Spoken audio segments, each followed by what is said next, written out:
हाँ भाई, क्या हाल चाल सबके।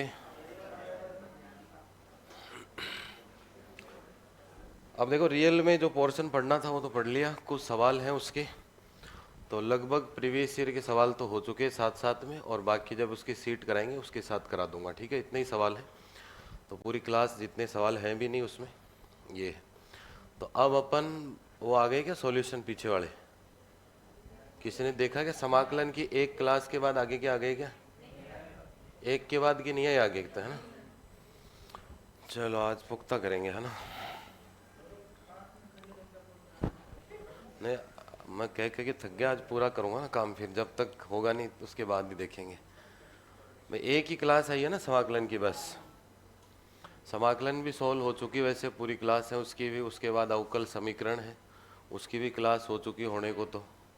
ये है ना, अवकल समीकरण की 2 सीट मिली होगी आपको। हाँ, चलो आज कराते हैं कुछ उसका। अब देखो, बात करेंगे अपन, नेक्स्ट लगाइएगा हेडिंग।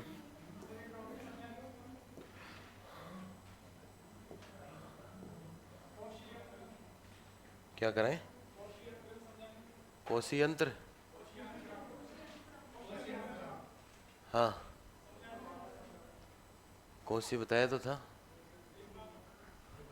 मैं। कोशी की यही तो डेफिनेशन बताई थी कि mod of x N minus x m less than epsilon for all n m greater than कोई भी एक नंबर होगा एन नोट।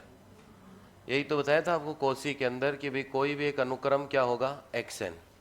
कोई भी एक सीक्वेंस क्या होगी आपके पास, एक्स एन होगी।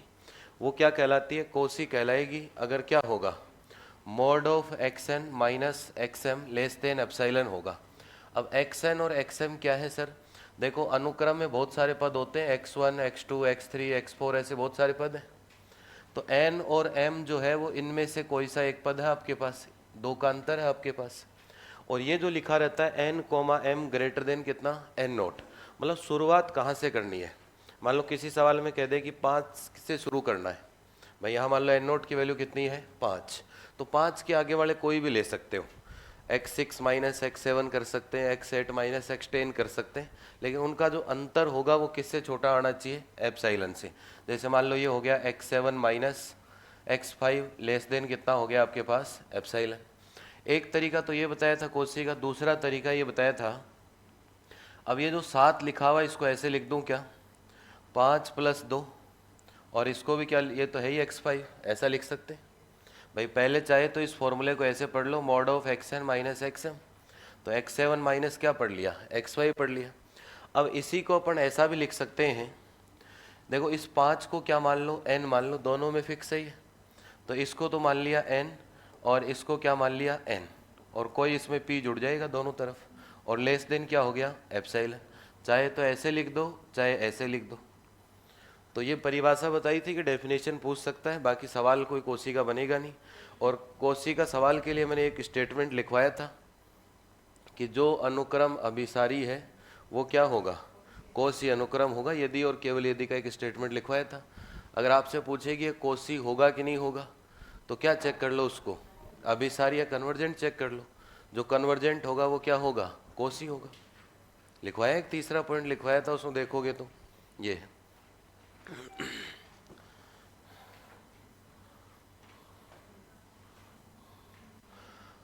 अब देखो नेक्स्ट लिखिएगा रेखिक प्रोग्रामन। रेखिक प्रोग्रामन या लीनियर प्रोग्रामिंग, रेखिक प्रोग्रामन या जिसे हम क्या कहते हैं, लीनियर प्रोग्रामिंग।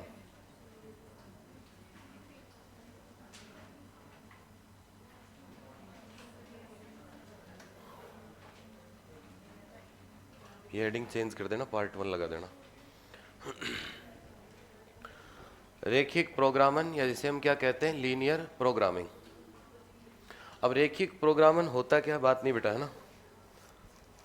रेखिक प्रोग्रामन या लीनियर प्रोग्रामिंग होता क्या है, अभी नाम सुना होगा ना, एलपीपी, नाम तो सुना होगा एलपीपी, रेखिक प्रोग्रामन समस्या, प्रॉब्लम और जोड़ देते हैं तो क्या बन जाता है, एलपीपी।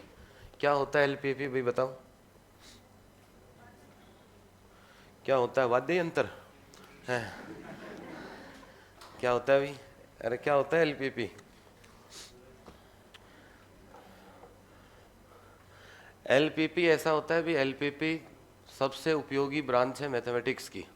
वैसे अपन इसको कहते हैं छोटी वाली किताब है ना, एक दो सवाल आएंगे, लेकिन वास्तव में बहुत उपयोगी है, जो रोज़ काम आती है।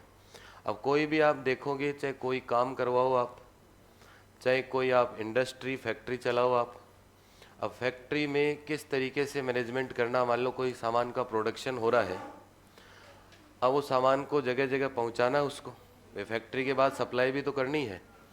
अब कितने ट्रक लगाए जाएं, कितनी गाड़ियां भेजी जाएं कि सामान भी पहुंच जाए सब जगह। कौन सा, देखो भाई बात मत करो, मैं बड़े जोर के साथ बात कह रहा हूँ और तुम पड़ोसी को बात कह रहे हो, ये ना फिर फ्लो टूट जाता है ना। हम भी तो आते हैं ना, कहानी कह के जानी होती है हमें भी तो। फिर कथा पढ़ने आए, फिर कथावाचक कोई नहीं सुन रहे हो हैं, फिर सुबह पूछोगे सीता कौन, ये है ना, तो पहले ढंग से सुन लो कि सीता कौन है ना। अभी तो इसमें मैं ट्रक लेके और चलूँगा, ड्राइवर बनूंगा है ना, मैं निकला गाड़ी लेके है ना, अभी चलूँगा थोड़ी देर में। ऐसे बहुत इंटरेस्टिंग टॉपिक है, ऐसा थोड़ी है। तो जैसे मान लो कोई फैक्ट्री में किसी सामान का प्रोडक्शन हो रहा है आपके पास, अब वो सामान या प्रोडक्शन जगह जगह सप्लाई भी होना है। अपने पास ट्रक या गाड़ियाँ भी हैं, लेकिन ऐसा रूट चुने कि 5 ट्रक है, मतलब इस ट्रक को इधर इधर से भेजना है, इस ट्रक को इधर इधर से भेजना है, कि सब जगह सामान की क्या हो जाए, जितनी डिमांड थी, जितना मंगवाया गया था उसकी सप्लाई भी हो जाए, और अपने भाड़ा या किराया या खर्चा क्या आए, कम से कम। अपने भाड़ा किराया जो आए वो क्या आए, कम से कम। ऐसे ही मान लो कोई काम करवाना है आपको, ऐसे ही क्या करवाना है आपको, काम करवाना है। अब फैक्ट्री में कई, आपने सुना होगा ना, कई फैक्ट्री में 8 घंटे की शिफ्ट होती है, कई फैक्ट्रियों या कई कारखानों में 12 घंटे की शिफ्ट होती है, सुना होगा ना इतना तो। कईयों में 6 घंटे की शिफ्ट होती है, अलग अलग शिफ्ट होती हैं। वो क्या पूरी कैलकुलेशन निकाल के तैयार रखते हैं कि 6 घंटे काम कराना, उसको मान लो 500 रुपये देंगे, उसको 2 घंटे लालच दे के 8 घंटे काम कराएंगे, फिर 600 रुपये देंगे। तो उन्होंने पूरी कैलकुलेशन कर रखी है कि कौन सी शिफ्ट वाले ज़्यादा काम करते हैं, कि काम दिन में ज़्यादा होता है या रात में ज़्यादा होता है। पूरी कैलकुलेशन निकाल रखी है, कौन सी शिफ्ट कितनी रखनी है, कितने आदमी सुबह लगाने हैं, कितने आदमी रात में लगाने हैं आपको। तो पूरी कैलकुलेशन सेट होके वो वहाँ से रिजल्ट जो आता है वो एलपीपी से ही आता है आपके पास। अब कोई भी काम आपने सुना होगा ना, एक व्यक्ति एक काम को 3 घंटे में कर देता है, वो 100 रुपये लेता है। एक व्यक्ति एक काम को 2 घंटे में ही कर देता है, वो 150 रुपये लेता है। बताओ कौन सा सस्ता रहेगा। अब उसमें भी अलग अलग चीज़ है। मान लो वो एक आदमी एक काम को 3 घंटे में करता है, वो किसी मशीन पे करता है, तो वो 3 घंटे में करता है, 100 रुपये लेता है। एक आदमी उसी काम को 2 घंटे में करता है, लेकिन 150 रुपये लेता है। और मान लो मशीन उस 1 घंटे में मान लो 70 रुपये की बिजली खाती हो, तो जो 3 घंटे में कर रहा है वो 100 में नहीं पड़ रहा, वो कितने में हो रहा है, 170 में जा रहा है वो।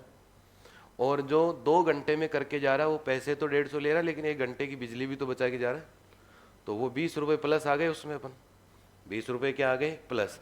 अब जनरल देखने में तो ऐसा लग रहा है कि जो 3 घंटे में कर रहा है तो क्या हो रहा है, ये है ना।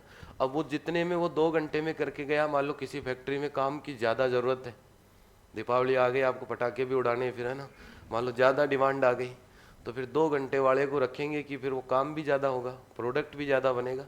तो ये सारी चीज़ें है ना।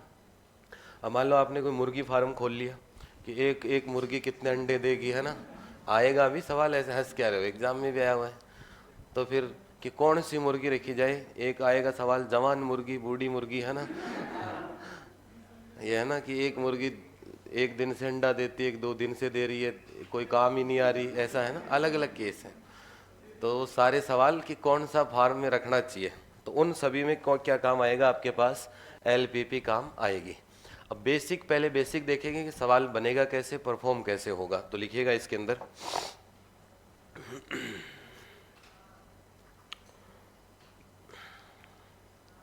रेखिक प्रोग्रामन समस्या को, रेखिक प्रोग्रामन समस्या को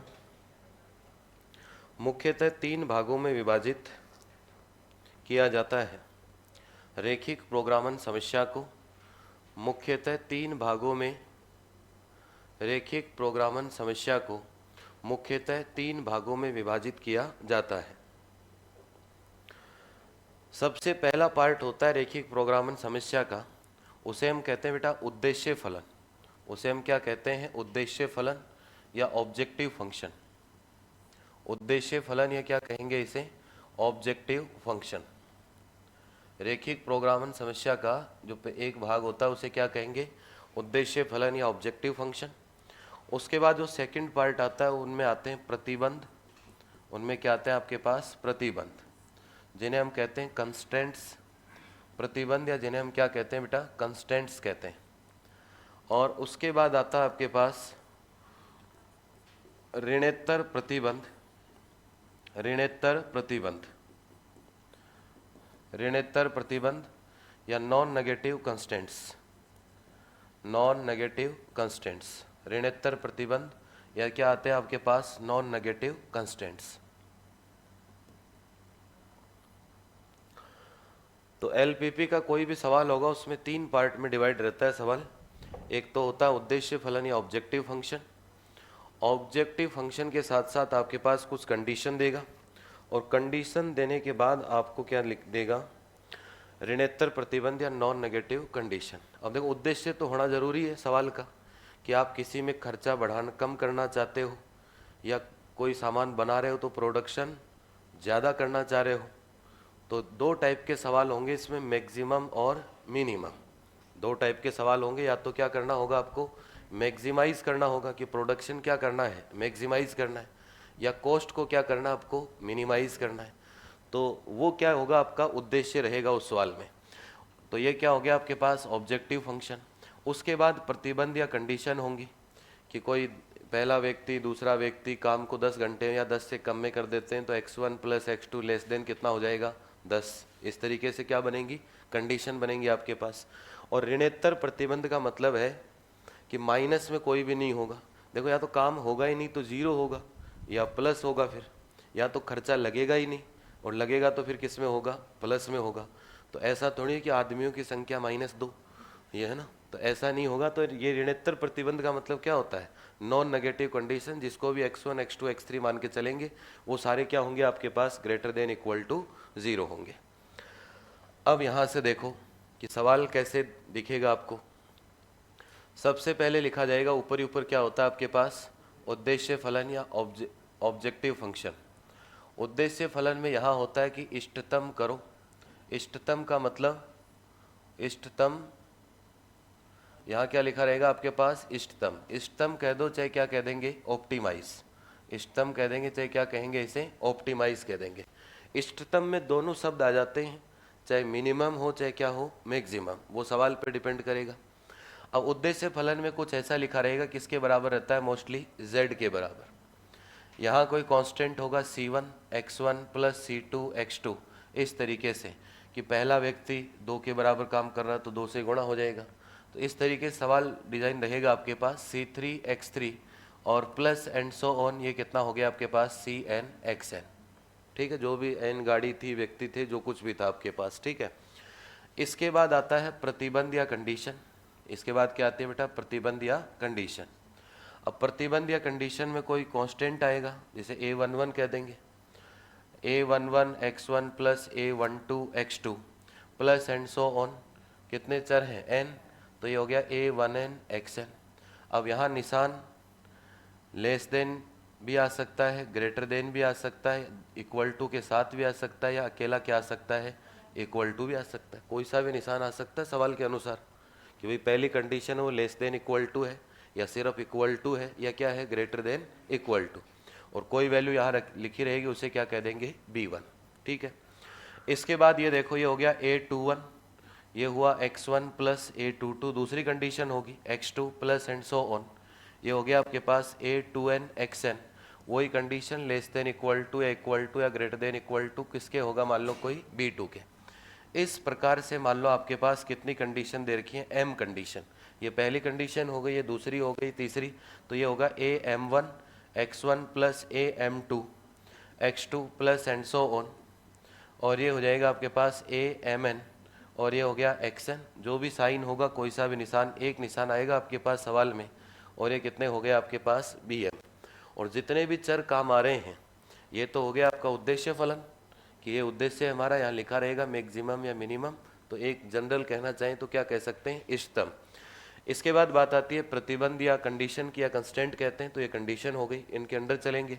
और लास्ट में क्या आता है आपके पास, ऋणोत्तर प्रतिबंध। ये सारे कांस्टेंट है बेटा, A11 वो मैंने सुविधा रहे कि पहली लाइन के कांस्टेंट दूसरी के इसलिए लिख दिए। ऋणोत्तर प्रतिबंध या नॉन नेगेटिविटी कंडीशन में क्या होगा आपके पास कि जितने भी चर हैं सर x1 हो चाहे x2 हो, जितने भी चर हैं xn सारे ग्रेटर देन इक्वल टू क्या होंगे, 0। तो इस तरीके का आपको क्या मिलेगा सवाल। ये बेसिक फॉर्म है, नोट करो। देखें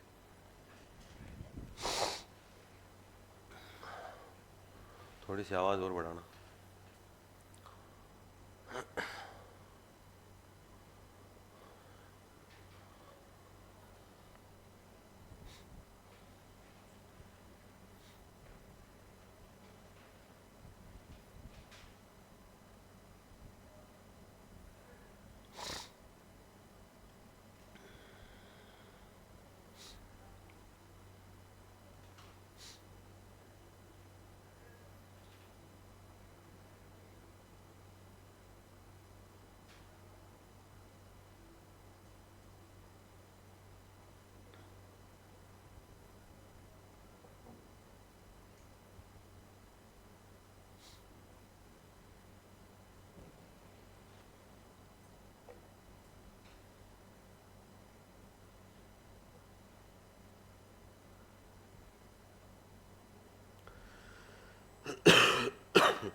तो वहाँ कैसे लगे बेटा, मैं इधर ढूंढ रहा था तेरे को। लिख लिया अभी सबने।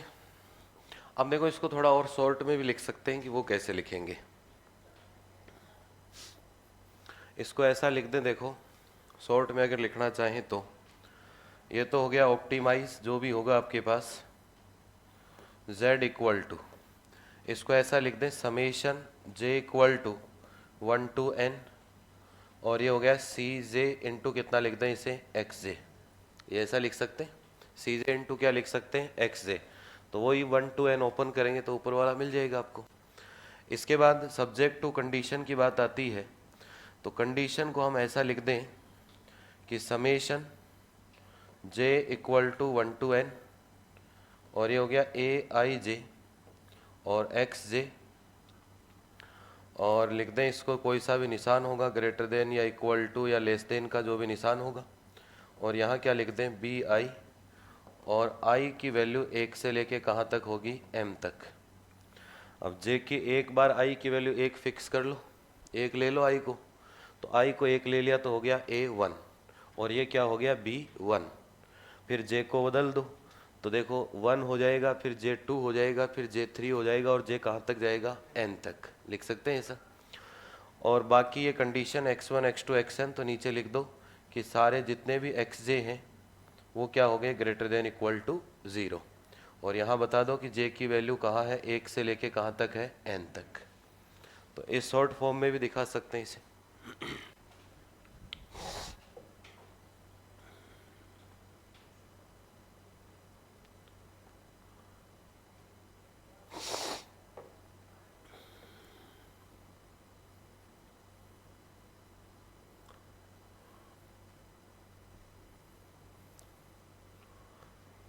मैं एक बच्चा पूछ रहा है सर ये नंबर सिस्टम का ही पार्ट, नंबर सिस्टम कब पढ़ लिया आपने, बताओ। ऐप में क्या नंबर सिस्टम डल रहा है? महान कार्य हो रहा है, देखते हैं, आ जाना। अब तो चेंज कर दिया ना हेडिंग आज की, तो ठीक है।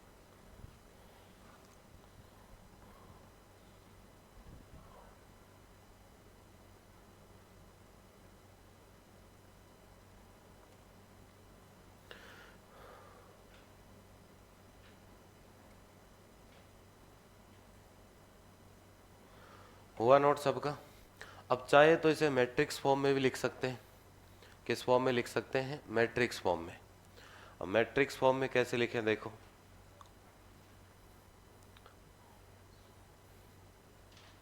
लिख लिया सबने?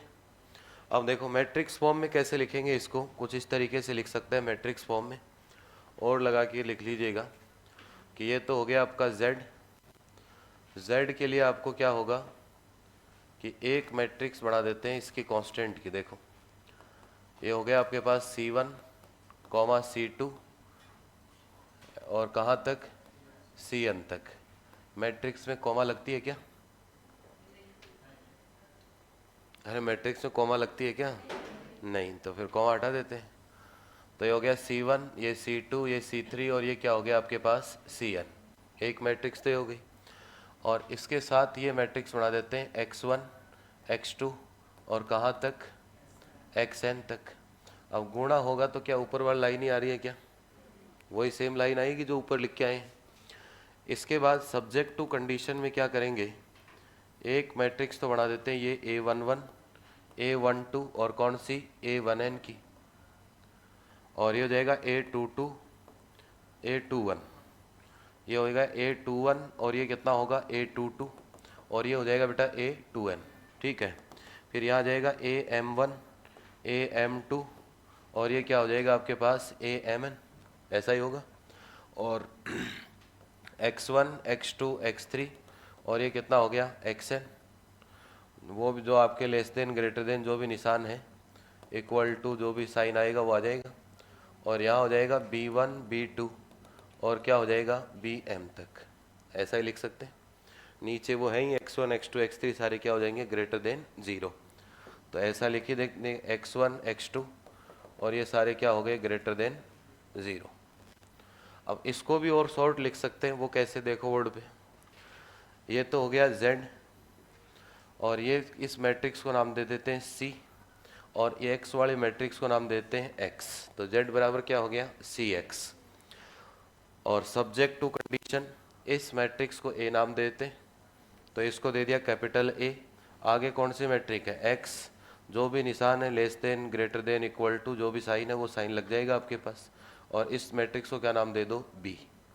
और नीचे कह देंगे कि x की जितने भी हैं वो सारे ग्रेटर देन क्या है? 0। करो देखिए नोट।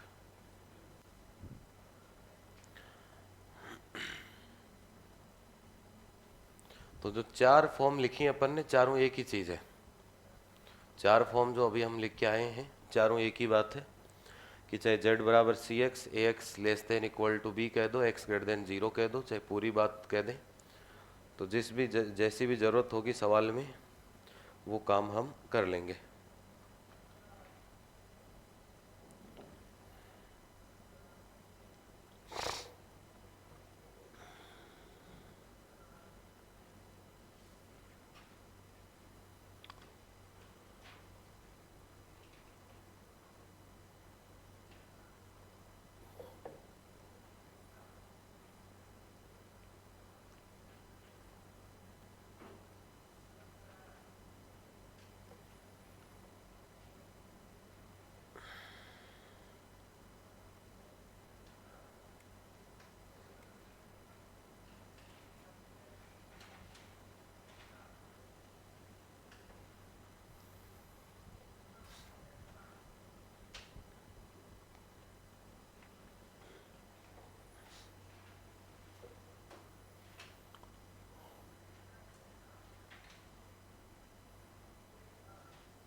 लिख लिया सबने?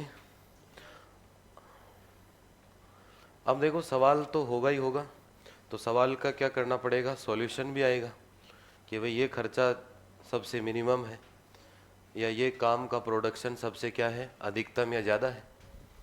तो कोई भी सवाल होगा तो उसके दो तरीके के सॉल्यूशन होते हैं।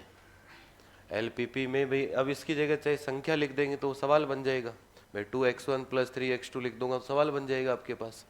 अब उस सवाल का सॉल्यूशन होगा, सॉल्यूशन दो तरीके के होते हैं।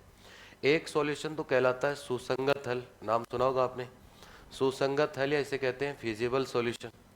और एक होता है इष्टतम हल या जिसे कहते हैं ऑप्टिमल सॉल्यूशन। तो आगे लिखो, इससे आगे रेखिक प्रोग्रामन समस्या, रेखिक प्रोग्रामन समस्या के हल मुख्यतः दो प्रकार के होते हैं। रेखिक प्रोग्रामन समस्या या एलपीपी लिख लिया करो शॉर्ट में। एलपीपी के हल मुख्यतः दो प्रकार के होते हैं, 2 टाइप्स ऑफ सॉल्यूशन होगी। अब पहला सॉल्यूशन क्या कहलाता है आपका, सुसंगत हल। सबसे पहले हम कौन से हल की बात करेंगे भाई, सुसंगत हल या फिजिबल सॉल्यूशन की बात करेंगे। सबसे पहले हम किसकी बात कर रहे हैं बेटा, सुसंगत हल या फिजिबल सॉल्यूशन। सुसंगत हल या फिजिबल सॉल्यूशन। अब सुसंगत हल क्या होगा बताइएगा, सुसंगत हल या फिजिबल सॉल्यूशन।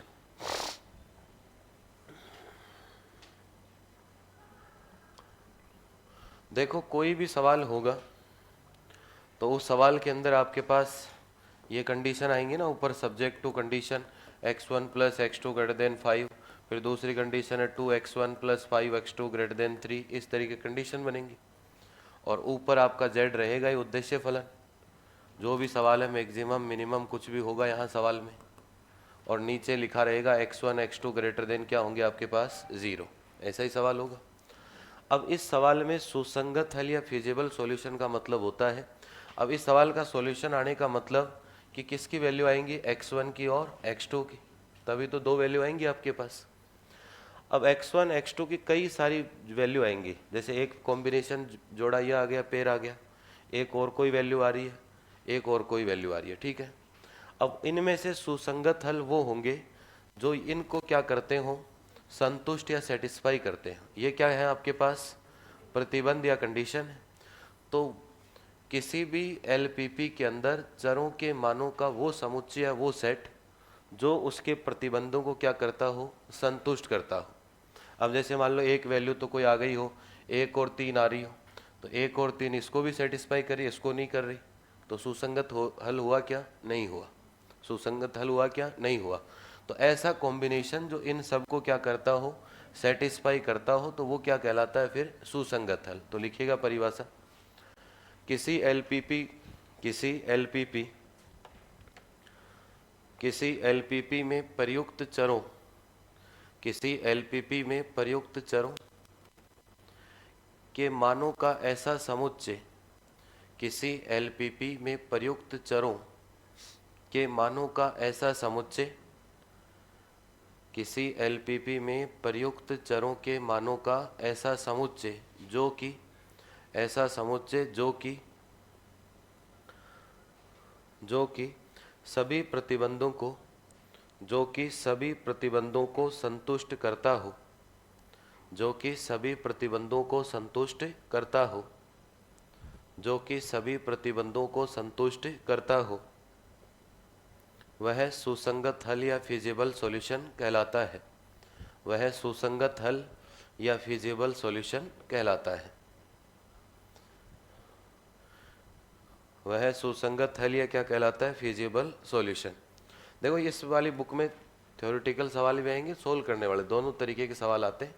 तो जितने भी परिभाषा पॉइंट लिखाते हैं वो सब एग्जाम में आते रहते हैं। अब सुसंगत हल भी एग्जाम में पूछ सकता है कि सुसंगत हल होता है, 4 ऑप्शन दे देगा। सुसंगत हल की परिभाषा में भी क्या दे देगा आपको, 4 ऑप्शन, फिर कौन सी ठीक है वो आपको पढ़ के ठीक करनी है। तो ये तो किसकी बात हुई, सुसंगत हल की। सुसंगत हल के बाद में क्या आता है बेटा, इष्टतम हल, जिसे हम कहते हैं ऑप्टिमल सॉल्यूशन। सुसंगत हल के बाद आता है इष्टतम हल, या जिसे हम क्या कहते हैं, ऑप्टिमल सॉल्यूशन। अब लगाओ हेडिंग, सुसंगत हल जानी गई कि वो मान जो इन प्रतिबंधों को क्या करते हो, संतुष्ट करते हो, वो क्या कहलाते हैं, सुसंगत हल। अब बात किस पे कर रहे हैं, इष्टतम हल या ऑप्टिमल सॉल्यूशन। अब जैसे मान लो कोई सवाल था, उसका एक तो सुसंगत हल ये आ गया, एक मान लो कोई उसका आ गया 2 और 4, ठीक है, और एक आ गया उसका 3 और 6। ये 3 यहाँ सेट नहीं हो रहे, एक बार समझने के लिए बात कर रहे हैं अपन कि 3 वैल्यू आ गए आपके पास, 3 मान आ गए, एक ये आ गया x1 x2 का, वो भी इन सबको सेटिस्फाई करता हो। अब आएंगे कैसे वो तो मैं सिखाऊंगा आगे। ये भी वो वैल्यू जो इनको सेटिस्फाई करती है और ये भी वो वैल्यू जो इनको क्या करती है, सेटिस्फाई। तो 3 क्या हो गए, सुसंगत हल हो गए सुसंगत हल। अब मान लो ये सवाल है आपका किसका, इसको हटा दो, मैक्सिमम का सवाल है, और ऊपर ये लिखा हुआ x1 प्लस क्या लिखा हुआ है, x2। मान लो ये कोई आपको कंडीशन दे रखी है कि मैक्सिमम z बराबर x1 प्लस x2, और नीचे ये है आपके पास कंडीशन। तो अब सुसंगत हल कितने आ गए आपके पास, 3। सुसंगत हलों में से एक हल वो क्या बनेगा आपके पास, इष्टतम हल बनेगा। अब इष्टतम कौन सा बनेगा, वो सवाल की डिमांड पे डिपेंड करेगा। अपन को क्या चाहिए, मैक्सिमम। तो ये रख के देखेंगे कितना उत्तर आ रहा है इससे, 4। ये इसमें रख के देखेंगे तो कितना आ रहा है, 6। ये इसमें रख के देखेंगे तो 9। सवाल किसका है, मैक्सिमम का। तो ये जो पॉइंट आ रहा है 3 6, और इस पे रिजल्ट कितना आ रहा है, 9। जरूरत किसकी है, मैक्सिमम की। तो ये वाला जो हल है आपके पास, वो कौन सा बन जाएगा, इष्टतम हल या ऑप्टिमल सॉल्यूशन बन जाएगा। यही सवाल अगर मैक्सिमम की जगह किसका होता, मिनिमम का होता, तो फिर सुसंगत हल तो सारे ही हैं, लेकिन इनमें से अब जरूरत किसकी है, मिनिमम की। मिनिमम के लिए ये है आपके पास, तो ये क्या बन जाएगा फिर उस स्थिति में, इष्टतम हल या क्या बनेगा आपके पास, ऑप्टिमल सॉल्यूशन। लिखिएगा इसमें, किसी एलपीपी का इष्टतम हल, किसी एलपीपी का इष्टतम हल वह सुसंगत हल होता है। किसी एलपीपी का इष्टतम हल, किसी एलपीपी का इष्टतम हल वह सुसंगत हल होता है।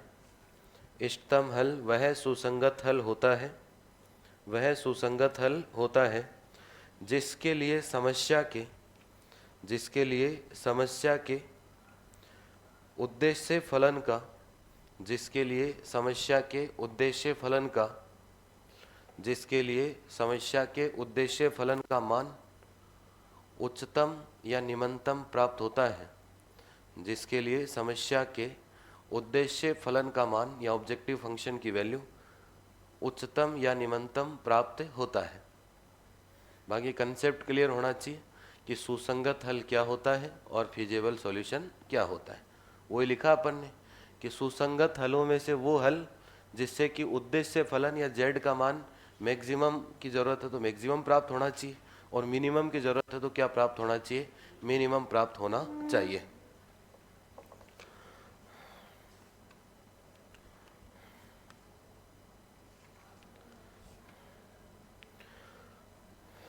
अब देखो एग्ज़ाम में क्या करेगा, जैसे पिछली बार भी आया था कि एक सवाल देगा कि एक कंपनी है, उसमें 10 आदमी ये करते हैं, ये बेल्ट बनता है, ये घड़ी बनती है, 10 आदमी ये हैं, ये कंडीशन है, पूरा देगा 4 लाइन का। और फिर पूछेगा कि इसके लिए क्या बनाओ, एलपीपी, क्या परफॉर्म करनी है, एलपीपी। अब एलपीपी परफॉर्म करने के लिए आपको क्या क्या चाहिए, पहले तो उसका सवाल पढ़ के आपको उद्देश्य क्लियर होना चाहिए कि मैक्सिमम चाहता है, मिनिमम चाहता है। फिर जेड लिखना आना चाहिए उस सवाल को पढ़ के, और उसके बाद उससे क्या आना चाहिए आपके पास, कंडीशन बननी चाहिए, और कंडीशन के बाद आपके पास क्या होगा, x1 x2 जो भी बनेंगे वो ग्रेटर देन क्या करेंगे, 0। ठीक है। अब देखो एक सवाल लिखते हैं अपन।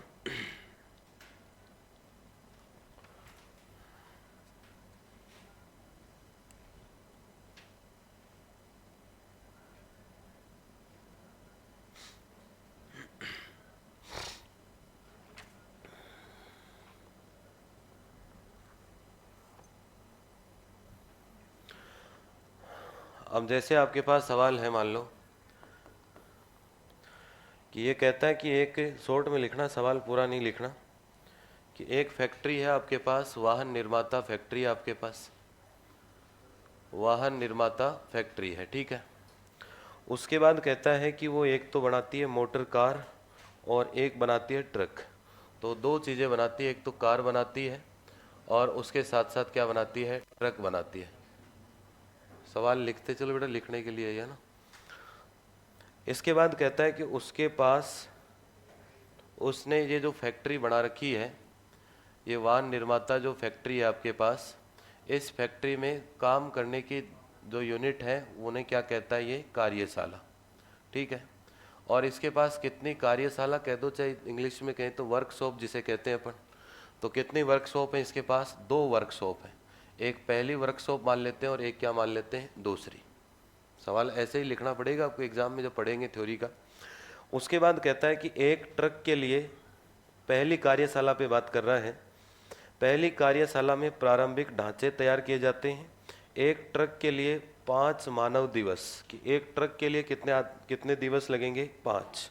पहली कार्यशाला में ट्रक के लिए कितने दिन लगेंगे, 5। ठीक है।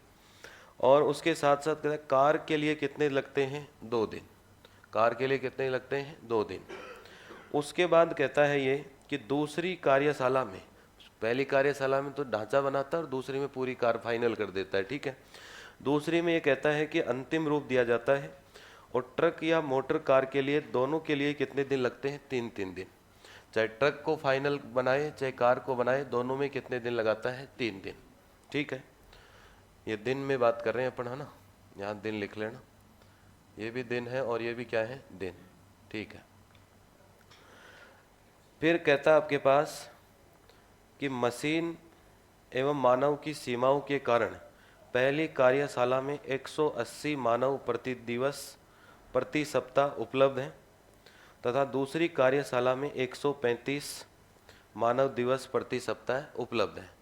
कि भाई पहली के अंदर प्रति सप्ताह कितने दिवस उपलब्ध है आपके पास। भाई एक आदमी काम कार का करता है तो 2 दिन लगाता है पहली में, और ट्रक पे करता है तो 5 दिन। अब एक सप्ताह में टोटल पहली कार्यशाला में या फर्स्ट वर्कशॉप में काम करने वाले व्यक्ति कितने बता रहा है, 180। तो यहाँ टोटल 180 है और यहाँ कितने हैं आपके पास, 135। ठीक है। फिर कहता है कि यदि निर्माता को प्रत्येक ट्रक पर 3000 का और प्रत्येक कार पर 2000 का लाभ होता हो। फिर कहता है कि भाई लाभ की बात कर रहा है कि प्रत्येक ट्रक पर तो कितने का लाभ होता है, 2000 का, 3000 का, है ना। और कार पे कितने का होता है, 2000 का।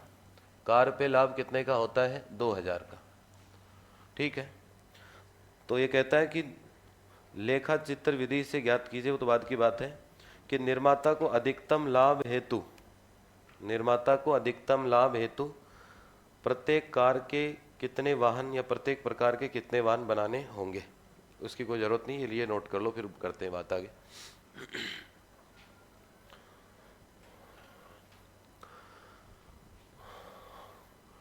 तो सवाल पढ़ते ही एग्जाम में ये लिखना आना चाहिए आपको। कई बार तो खुद बना के देगा और कई बार सवाल ही आपसे पूछेगा। ठीक है। कि भाई ये कहता है कि एक फैक्ट्री है, 2 वर्कशॉप है, कार और ट्रक बनाता है। पहली वर्कशॉप में कार के लिए 2 दिन लेता है, मतलब 2 आदमियों की काम लेता है। और दूसरी वर्कशॉप में कितने काम लेता है, 5 ट्रक के लिए। और दूसरी वर्कशॉप में दोनों के लिए कितने दिन हैं, 3-3 दिन। और एक सप्ताह में पहली वर्कशॉप में टोटल कार्य दिवस कह दो या काम करने वाले कह दो, टोटल काउंटिंग करके कितने हैं, 180। और दूसरी में कितने आपके पास, 135। अब सबसे पहले तो ये आता है कि इसकी एलपीपी बनानी आनी चाहिए आपको, कि इसकी क्या परफॉर्म करनी है, एलपीपी। सवाल तो बनाएं कि फिर देखेंगे कि कौन से वाहन ज़्यादा बनाने चाहिए इसको, कि ट्रक ज़्यादा बनाए या कार ज़्यादा बनाए, कि फैक्ट्री में क्या हो, लाभ ज़्यादा से ज़्यादा होना चाहिए। तो सबसे पहले इसकी एलपीपी बनाते हैं। तो लाभ की बात हो रही है तो बेटा क्या हो गया, मैक्सिमम। और क्या कह दिया अपन ने, जेड। अब देखो ट्रक को तो मान लो क्या, x1, और कार को क्या मान लो, x2। या पहले कार लिख रखा है तो इसको x1 मान लो और इसको क्या मान लो बेटा, x2। जो भी है उससे कोई फर्क नहीं पड़ेगा। अब यहां से देखो, अब लाभ की बात हो रही है, पहले उद्देश्य है, ये तो ऑब्जेक्टिव फंक्शन है। तो यहां से आपके पास ट्रक कितना है, 3000, और कार कितना है, 2000। तो एक कार पे 2000 है तो कितनी कार बनाए वो हमें मालूम नहीं है। तो 2000 इंटू कितना, x1। और एक ट्रक पे 3000, अब कितने बनाए वो तो अपन को पता नहीं है, तो ये गुणा किससे कर दिया, ट्रक से, मतलब किससे गुणा हो गया, x2 से। ये तो उद्देश्य क्लियर हो गया लाभ का। अब बोले सर काम करने की क्या क्या कंडीशन है, तो दो समीकरण दिख रहे होंगे आपको कि ये कार के लिए x2 x1 और ये कितना हो गया 5x2, 180 ज़्यादा से ज़्यादा है मतलब लेस देन इक्वल टू, और ये हो गया 3x1 प्लस कितना 3x2, और ज़्यादा से ज़्यादा कितने आदमी काम करते हैं 135 करते हैं एक सप्ताह में।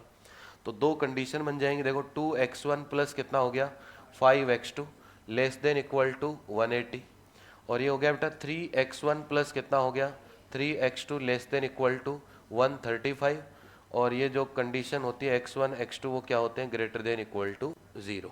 तो ये क्या बन गई आपके पास LPP। करो देखें नोट। तो पूरा सवाल दे देगा और आपसे क्या बनवा सकता है LPP, कई बार पूछता है और कई बार LPP का सॉल्यूशन भी पूछ लेगा।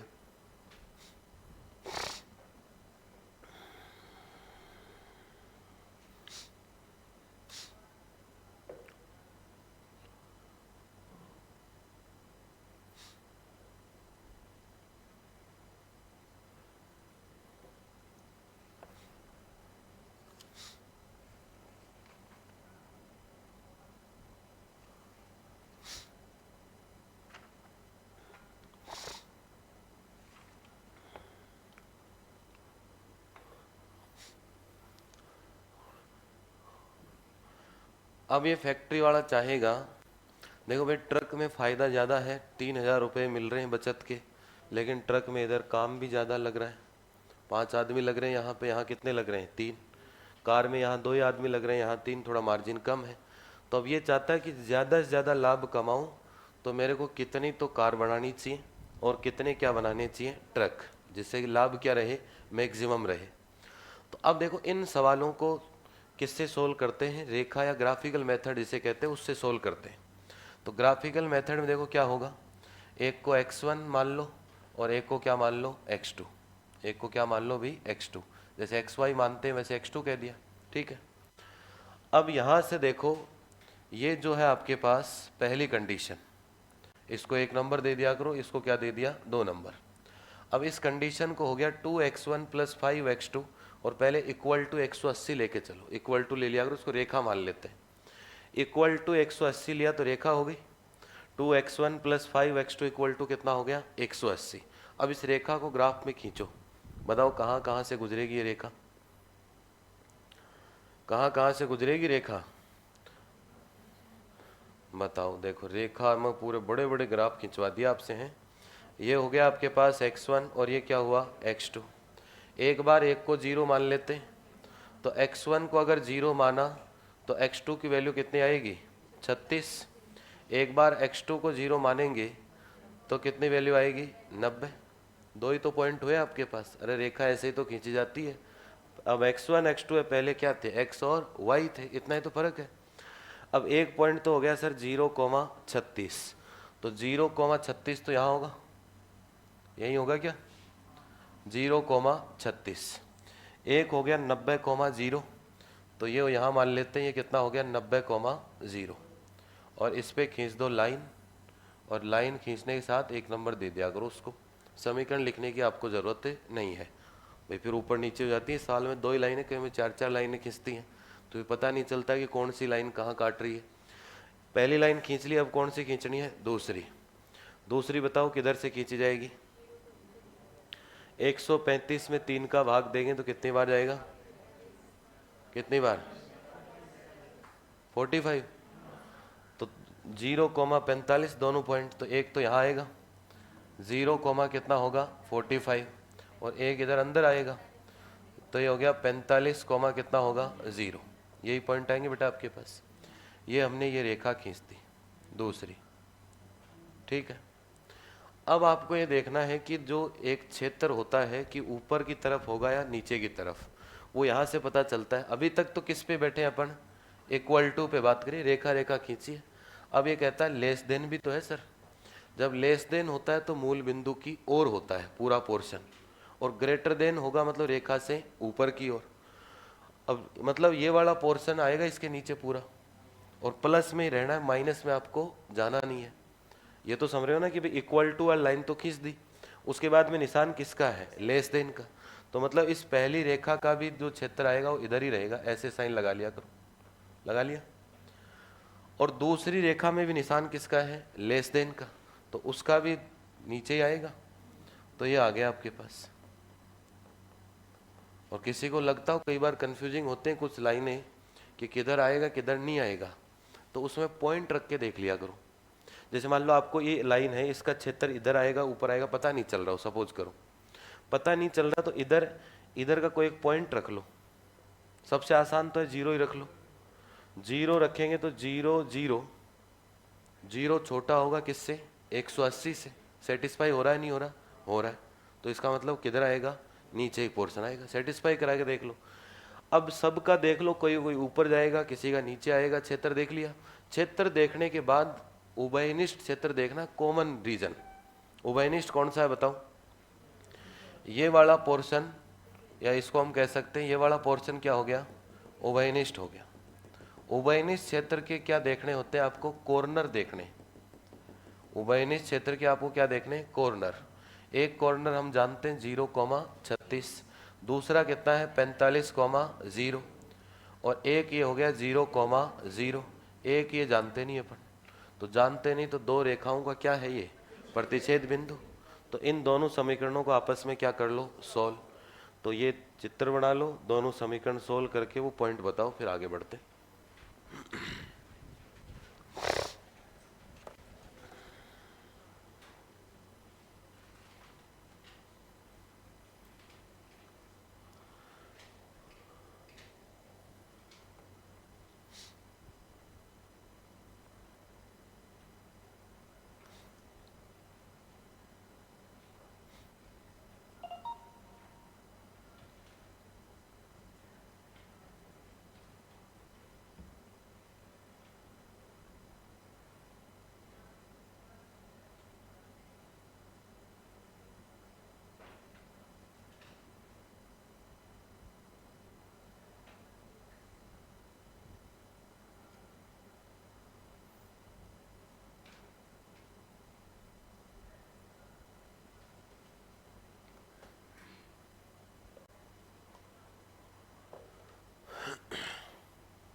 बावड़ा है क्या, ऐसा काम मत कर। रेखा हाथ से खींच बेटा सीधी, ये मत कर ऐसे।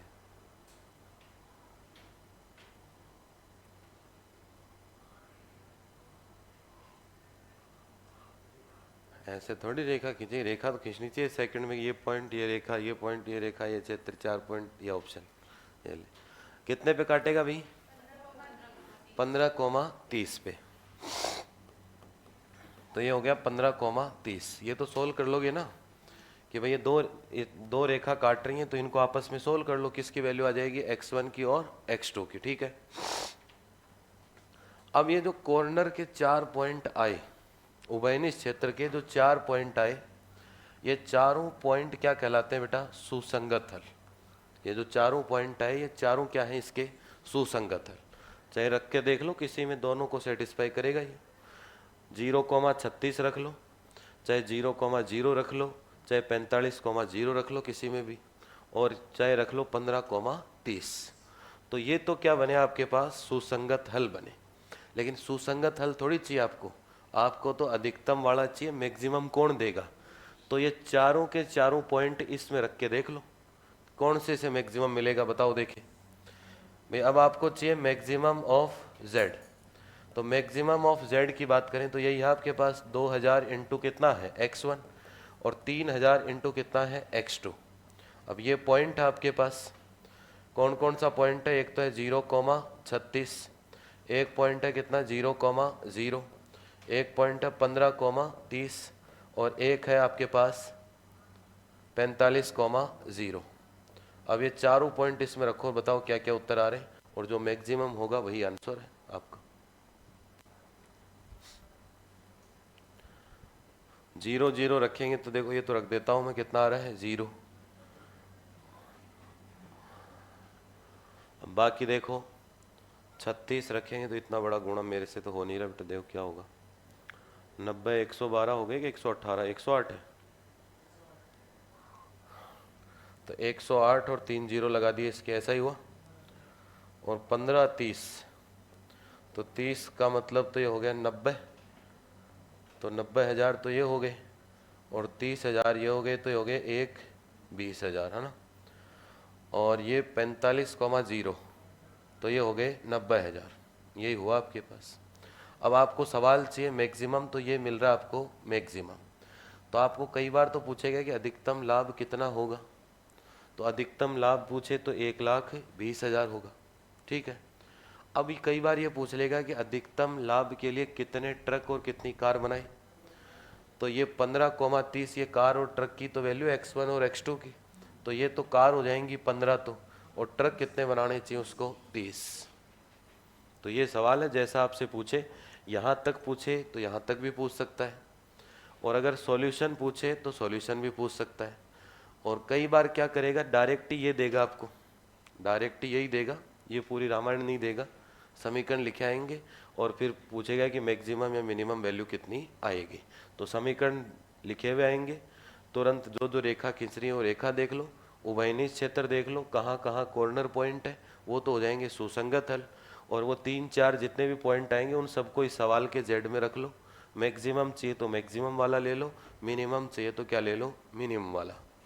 अब इसको अगर मान लो मिनिमम लाभ कमाना हो, मिनिमम लाभ, तो आराम से सोया रहेगा, ना कोई ट्रक बनाना ना कोई कार बनानी, तो लाभ कितना होगा, 0, ये है ना। तो बाकी जब भी प्रॉफिट का सवाल आएगा तो मैक्सिमम रहता है, और जब कॉस्ट का सवाल आएगा कि फैक्ट्री में कॉस्ट कम से कम लगनी चाहिए, तो उस स्थिति में सवाल किसका रहता है, मिनिमम का।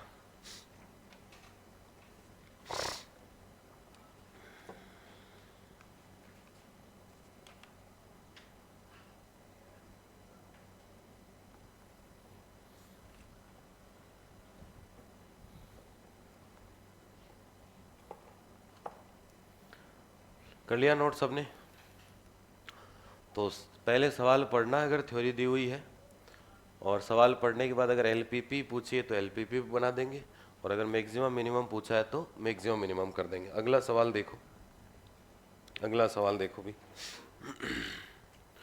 नेक्स्ट क्वेश्चन आपको क्या कह रखा है, देखो।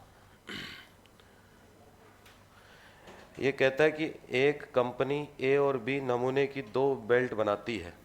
एक कंपनी है, क्वेश्चन पूरा लिख नहीं सकता बेटा, किताब है ना घर पे, किताब है या नहीं घर पे, नहीं है किताब, किसकी, तो लिया बेटा, लानी पड़ेगी किताब, ये है ना। एक कंपनी क्या बनाती है भाई, बेल्ट बनाती है, ठीक है। और बेल्ट कितने प्रकार के बनाती है, 2 प्रकार के, ए और बी। एक कंपनी बेल्ट बनाती है 2 प्रकार के, क्या बनाती है, ए और बी, ठीक है। उसके बाद कहता है कि बेल्ट ए की क्वालिटी तो है उच्च, ये तो हाई क्वालिटी का बेल्ट है, और ये है लो क्वालिटी या घटिया क्वालिटी का बेल्ट है, ठीक है। अब क्या कहता है आगे कि दोनों बेल्टों पर लाभ, इन दोनों बेल्टों पे जो लाभ कमाती है कंपनी, वो कमाती है 40 पैसे और 30 पैसे। इस बेल्ट पे 40 पैसे कमा लेती है एक बेल्ट बना के, और इस पे कमा लेती है 30 पैसे। कितने कमाती है, 30 पैसे, ठीक है। ए प्रकार के बेल्ट के बनाने में बी प्रकार की बेल्ट बनाने में दुगुना समय लगता है। अगर ए वाली बेल्ट बनाऊं और एक बेल्ट कौन सी बनाऊं, बी वाली, तो उससे क्या लगता है इसमें, टाइम डबल, हाई क्वालिटी रहेगी ना, हाँ, तो टाइम क्या लगता है, डबल। अब टाइम डबल लगता है, इसका मतलब भी इसमें अगर 1 लगेगा तो इसमें 2 होगा। यह है बनाने का समय, बनाने का समय की बात कर रहा है। तो भाई इससे डबल लगता है तो इसमें 1 लगेगा, तो इसमें क्या लगेगा, 2, सीधा सा कंसेप्ट है। फिर कहता है कि यदि सब बेल्ट बी नमूने की हो तो कंपनी एक दिन में कितनी बेल्ट बना सकती है, 1,000। अगर सिर्फ बी वाली बनाए, सिर्फ यही बेल्ट बनाती है, तो ज़्यादा से ज़्यादा कितनी बना सकती है, 1,000, ठीक है।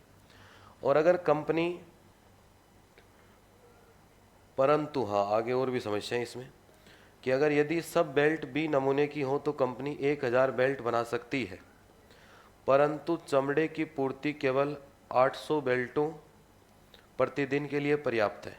कि भाई चमड़ा भी तो चाहिए, माल भी तो होना चाहिए, कच्चा माल भी। तो चमड़ा है जो दोनों बेल्ट ए और बी दोनों बेल्ट मिला के चमड़ा कितने का है, 800 बेल्ट का ही चमड़ा है कंपनी के पास। 800 बेल्ट का ही क्या है भी आपके पास चमड़ा अवेलेबल है। ठीक है। उसके बाद कहता है कि बेल्ट ए के लिए एक फैंसी बक्कल चाहिए और उसके लिए केवल 400 बक्कल प्रतिदिन उपलब्ध है। भाई बेल्ट में क्या लगेगा, बक्कल भी लगेगा। तो बेल्ट ए वाला जो बक्कल है उसके कितने बक्कल अवेलेबल हैं एक दिन में, 400। कंपनी में 400 ही आते हैं आगे से। इसके बाद जो बी टाइप का बेल्ट है उसके लिए प्रतिदिन जो बक्कल है वो कितने अवेलेबल है आपके पास, 700 प्रतिदिन अवेलेबल है। वो कितने अवेलेबल आपके पास, 700। तो ये कहता है कि कंपनी की आमदनी अधिकतम हो तो लेखा चित्र विधि से इसको क्या करना, आपको हल करना है। लेखा चित्र विधि से आपको क्या करना है, हल करना है। करो देखिए कोशिश। पूरा पढ़ देता हूँ एक बार सवाल और, कि एक कंपनी ए और बी नमूने की 2 चमड़े की बेल्ट बनाती है। बेल्ट ए उच्च प्रकार की है, बेल्ट बी घटिया प्रकार की है। दोनों बेल्टों पर लाभ क्रमशः 40 और 30 पैसे प्रति बेल्ट है। ए प्रकार के एक बेल्ट के बनाने में बी प्रकार की एक बेल्ट बनाने में दुगुना समय लगता है बनाने से। यदि सब बेल्ट बी नमूने की हो तो कंपनी 1000 बेल्ट बना सकती है, परंतु चमड़े की पूर्ति केवल 800 की होती है। ए और बी दोनों को मिलाकर बेल्ट ए के लिए एक फैंसी बक्कल चाहिए और उस बेल्ट ए के लिए और फैंसी बक्कल चाहिए और 400 बक्कल प्रतिदिन उपलब्ध हैं। बेल्ट बी के लिए 700 बक्कल प्रतिदिन प्राप्त हैं। अधिकतम लाभ के लिए कंपनी दोनों तरह की बेल्ट कितनी बनाए कि जिससे कि लाभ क्या हो, अधिकतम। करो दे कोशिश। x1 x2 एक को मानो, फिर बताओ देखे।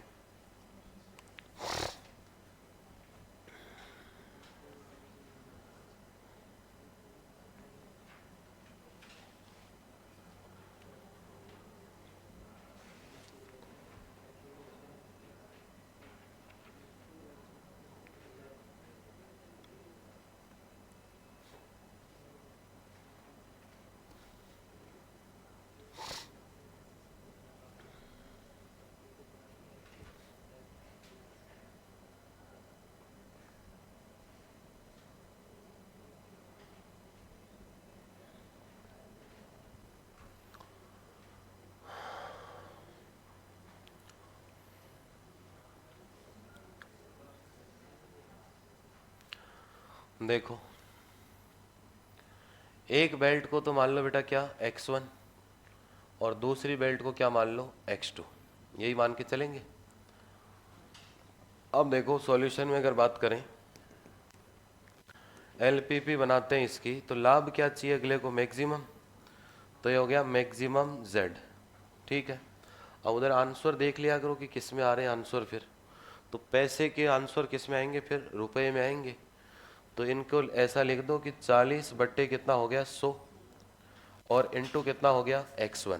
भाई लाभ तो एक पे 40 पैसे कमाता है तो रुपए में हो गया पहले पे, दूसरे पे 30 पैसे तो 30 बट्टे 100 और इंटू कितना हो गया, x2।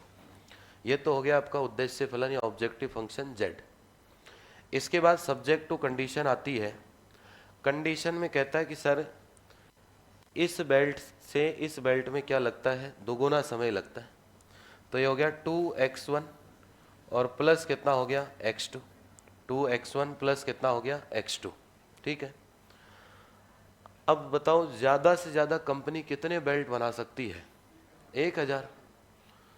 तो ज़्यादा से ज़्यादा है। अब 1000 में और भी कई दिक्कतें हैं, वो दिक्कत आगे देखते रहेंगे। अब बोले कि सर चमड़ा दोनों बेल्टों का रोजाना कितने का आता है, 800 का ही आता है। तो मतलब x1 प्लस x2 800 से ज़्यादा नहीं जा सकते। एक कंडीशन यहाँ मिल गई। फिर कहता है कि एक के बक्कल बोले 400 आते हैं, इसका मतलब ए 400 ज़्यादा नहीं बन सकते। तो इसका मतलब हो गया कि सर x1 लेस देन क्या हो गया, 400। और बोले सर बी के बक्कल कितने आते हैं, 700। तो बी 700 से ज़्यादा नहीं बन सकते, तो लेस देन कितना हो गया, 700। और नीचे लिख ही देंगे कि x1 x2 greater than equal to क्या हो गए 0। अब ये LPP बन गई आपके पास, करो देखें नोट।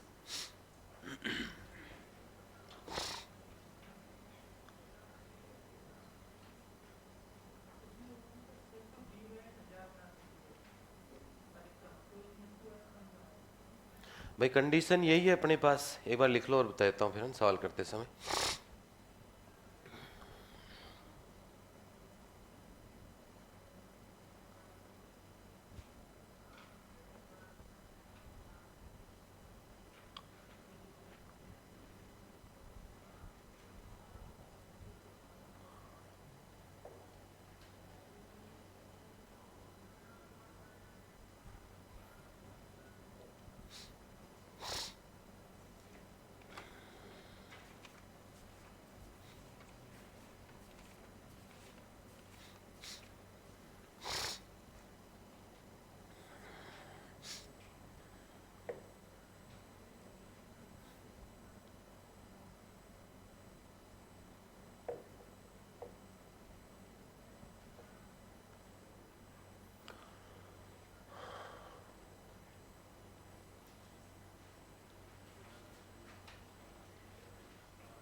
लिख लिया सबने?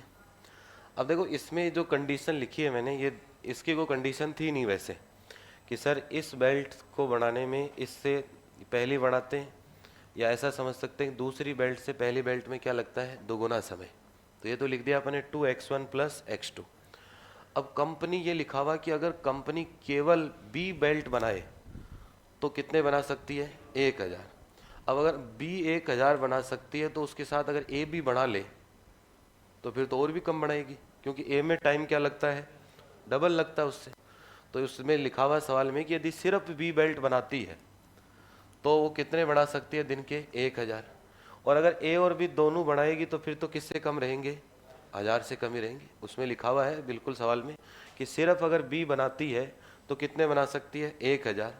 तो अगर ज़्यादा से ज़्यादा बी बनाए, क्योंकि बी में टाइम भी कम लगता है, और अगर ए और बी दोनों बना ले तो फिर 1000 से कम ही बन पाएंगे वो तो। और बाकी कंडीशन तो क्लियर है ही कि चमड़ा कितने का है 800 का ही आता है, तो x1 प्लस x2 कितने हो गए 800। ए बक्कल एक ए बेल्ट है उसके कितने बक्कल आते हैं 400, तो ज़्यादा से ज़्यादा कितने बन सकते हैं 400। और बी बेल्ट के एक दिन में बक्कल कितने आते हैं 700, तो ज़्यादा से ज़्यादा कितने बन सकते हैं 700। अब रेखा खींचो और बताओ क्या आएगा वैनिश क्षेत्र।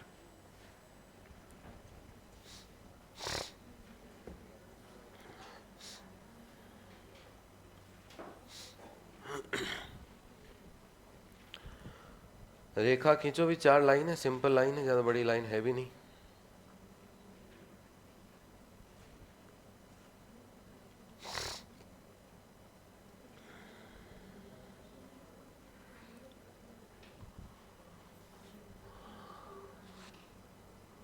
देखो सवाल अगर ऐसा सवाल आता तो सवाल भी बड़ा आएगा, फ्लो में पढ़ना भी पड़ेगा और लाइन भी तुरंत प्रभाव से खींचनी पड़ेंगे एग्जाम में, ये बात है। पिछली बार भी ऐसा एक सवाल आया था, पूरा 1 पेज में आया था सवाल, और उसने थोड़ा सा किताब में से छेड़ा था, फिर ऑप्शन सेट नहीं हो पाए, सवाल चलो गलत हो गया, लेकिन पूरा 1 पेज में सवाल आया था ये है ना।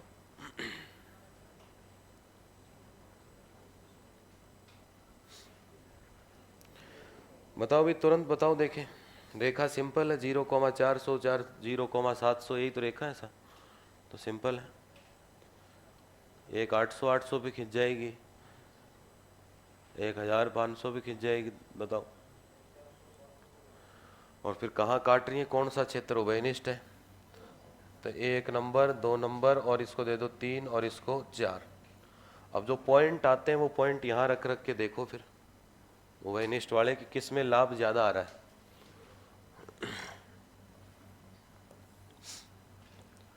ये x1 मान लेते हैं, इसको क्या कह देंगे x2।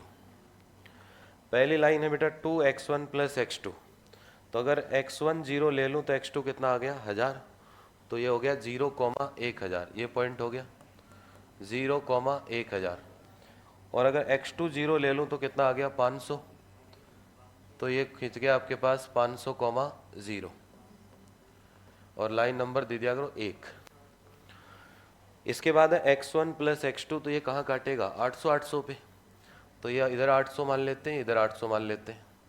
तो ये हो गया आपके पास 0,800 और ये हो गया बेटा 800 कॉमा कितना 0। ये दूसरी लाइन हो गई। इसके बाद तीसरी लाइन कहता है x1 लेस देन 400, मतलब x1 बराबर 400। तो x1 बराबर 400 का मतलब ये 500 था, यहाँ 400 मान लो। तो ये लाइन खींचेगी कोई x1 बराबर कितना 400। x1 बराबर कितना होगा 400, ऐसे तो खींचेगी लाइन। और एक है x2 बराबर 700, तो एक लाइन कोई ऐसे खींचेगी x2 बराबर 700। ये हो गया आपके पास x2 बराबर कितनी हो गई 700। तो ये पॉइंट हो गया 400,0 और ये पॉइंट हो गया 0,700। 700 लिखा हो, ठीक है। अब उभयनिष्ठ क्षेत्र बताओ कि सर ये उभयनिष्ठ आ रहा है इसका। देखो लेस देन के निशान है सारे निशान किसके हैं लेस देन के। सारे निशान किसके हैं लेस देन के, मतलब सारे इधर सेटिस्फाई करेंगे मूल बिंदु की ओर। तो इसका भी इधर रहेगा पोर्शन, ए भी इधर ही रहेगा और ये लाइन भी इधर रहेगी।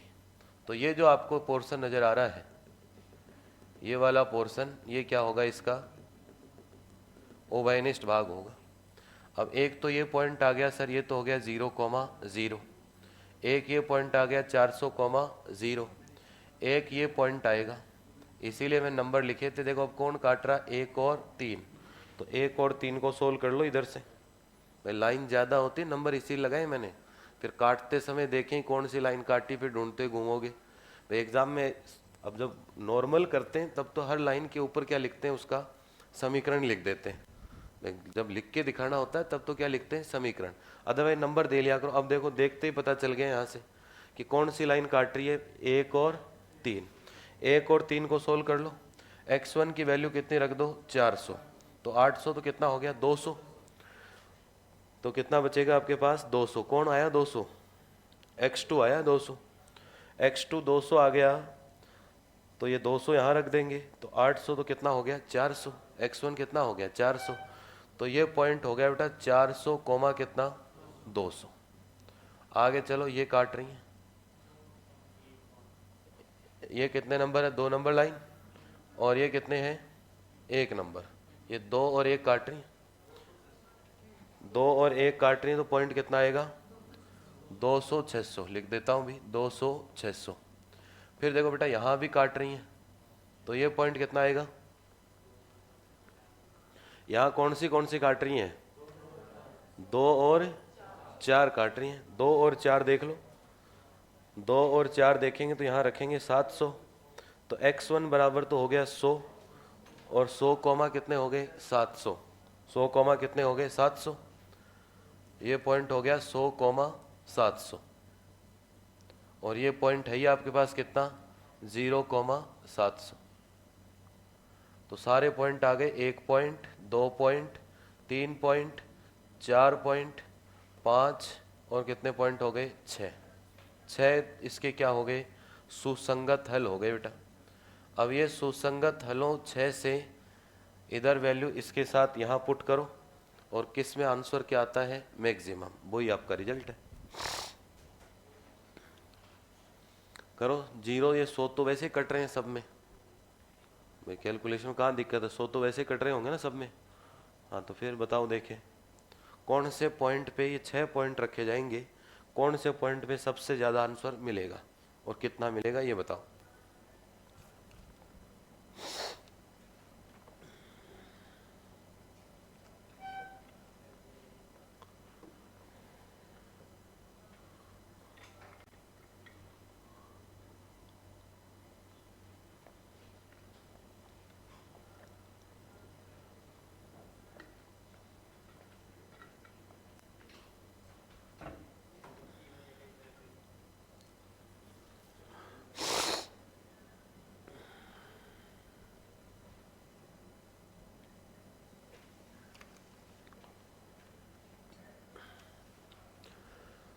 बताओ भाई कौन से पॉइंट पे आ रहा है,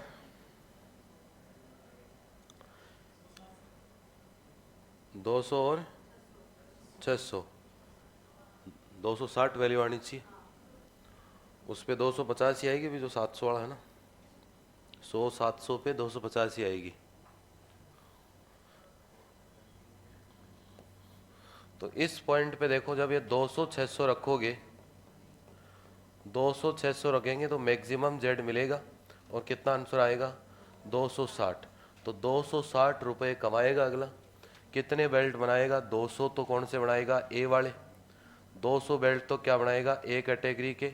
और 600 बेल्ट उसको किसके बनाने चाहिए? बी कैटेगरी के।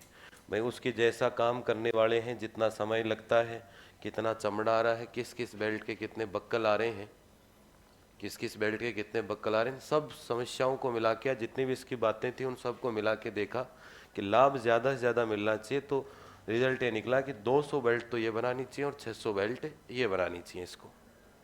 800 का ही चमड़ा आता है इसके पास, वो कंडीशन भी सही हो रही है अपनी। भाई चमड़ा भी कितने का आ रहा है इसके पास? 800 का ही आ रहा है।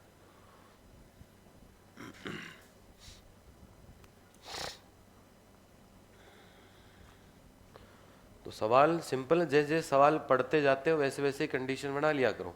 अब जैसे इस सवाल को पढ़ेंगे ऊपर से कि एक कंपनी है, 2 बेल्ट है, वहीं लिख लो सवाल में एक x1 और एक क्या x2। फिर कहता है कि लाभ 30 पैसे 40 पैसे, तो इतने में तो ये समीकरण बन जानी चाहिए। और आपको तो ऑप्शन में और मिलेगी समीकरण। भाई जिस सवाल में समीकरण ही पूछेगा तो ऑप्शन पे नज़र मारने लग जाओ कि ये बात इसमें ठीक हो रही है। फिर अगली बात कहता है कि सर एक में इससे इसमें डबल टाइम लगता है, तो तुरंत देख लो ये 2 1 डबल है, तो इस पे आ जाओ, ऑप्शन में दिख जाएगा आपको। फिर कहता है कि दोनों ए और बी का कुल मिला के चमड़ा कितना आता है? 800, तो ये ऑप्शन देख लो 800। सवाल दिखने में बड़ा है, बाकी समय बहुत कम लगेगा इस सवाल में। अगर सवाल पढ़ना सीख गए, पढ़ के इतना भी लिखने की ज़रूरत नहीं है। फिर कहता है कि ए के बक्कल 400 ही आते हैं, तो 400 से ज़्यादा ए नहीं बन सकता।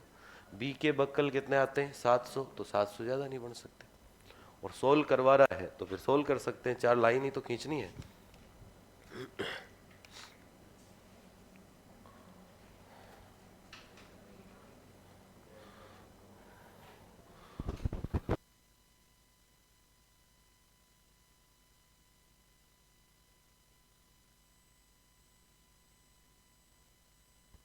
अब देखो अगला सवाल लिखिएगा।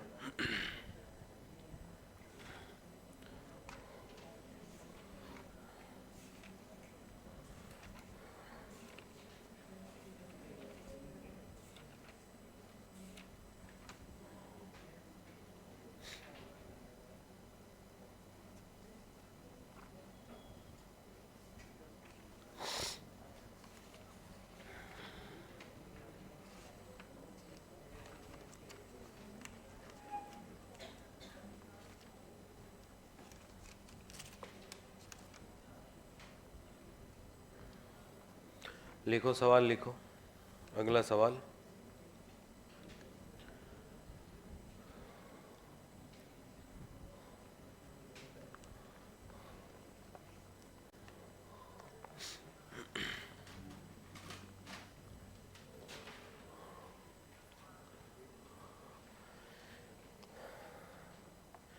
अब देखो ये कहता है कि भाई पहले तो क्या लाता है आदमी? मुर्गी लाता है। तो मुर्गी लाता है तो ये कहता है कि बूढ़ी मुर्गी लाएगा। हंसना नहीं है, इंपॉर्टेंट सवाल। अगर ये सवाल जो सीख गया ना, वो इस किसी भी सवाल में अटकेगा नहीं, ये मेरी गारंटी है। एलपीपी का कोई भी सवाल हो, अगर ये सवाल जो सीख गए, इसमें सारे हैं। पहले लाने के लिए अगला क्या करता है? खर्चा भी करता है, भाई पैसे भी तो लगेंगे। फिर अंडे बेच के क्या कमाएगा? लाभ। तो वहाँ लाभ, कमाई माइनस खर्चा, फिर लाभ आएगा। सारी चीज़ें सवाल में इंक्लूड है। तो बूढ़ी मुर्गी जब खरीदेगा तो 2 रुपये लगते हैं उसके। सस्ती है, चलो। इसके बाद वो खरीदता है जवान मुर्गी। सवाल लिख लो बेटा, मैंने उत्तर लिखा के फिर अगला शुरू कर दूंगा। फिर तुम बीच में रह जाओगे, न बूढ़े रहे न जवान रहे हैं, ये है ना। तो बूढ़ी मुर्गी 2 रुपये प्रति मुर्गी है, एक मुर्गी 2 रुपये की है। और जवान मुर्गी लाता है 5 रुपये की लाता है अगला। अब कहता है कि प्रत्येक बूढ़ी मुर्गी प्रति सप्ताह, प्रत्येक बूढ़ी मुर्गी जो है वो प्रति सप्ताह 3 अंडे देती है। कितने अंडे देगी भी? 3 अंडे। और जवान मुर्गी प्रति सप्ताह है 5 अंडे देती है। कितने अंडे देगी? 5 अंडे। इसके बाद कहता है कि प्रत्येक अंडे का जो मूल्य है, अंडा बेचेंगे भी तो सही बाजार में, तो प्रत्येक अंडे का मूल्य है 30 पैसे। प्रत्येक अंडे का जो मूल्य है वो है 30 पैसे।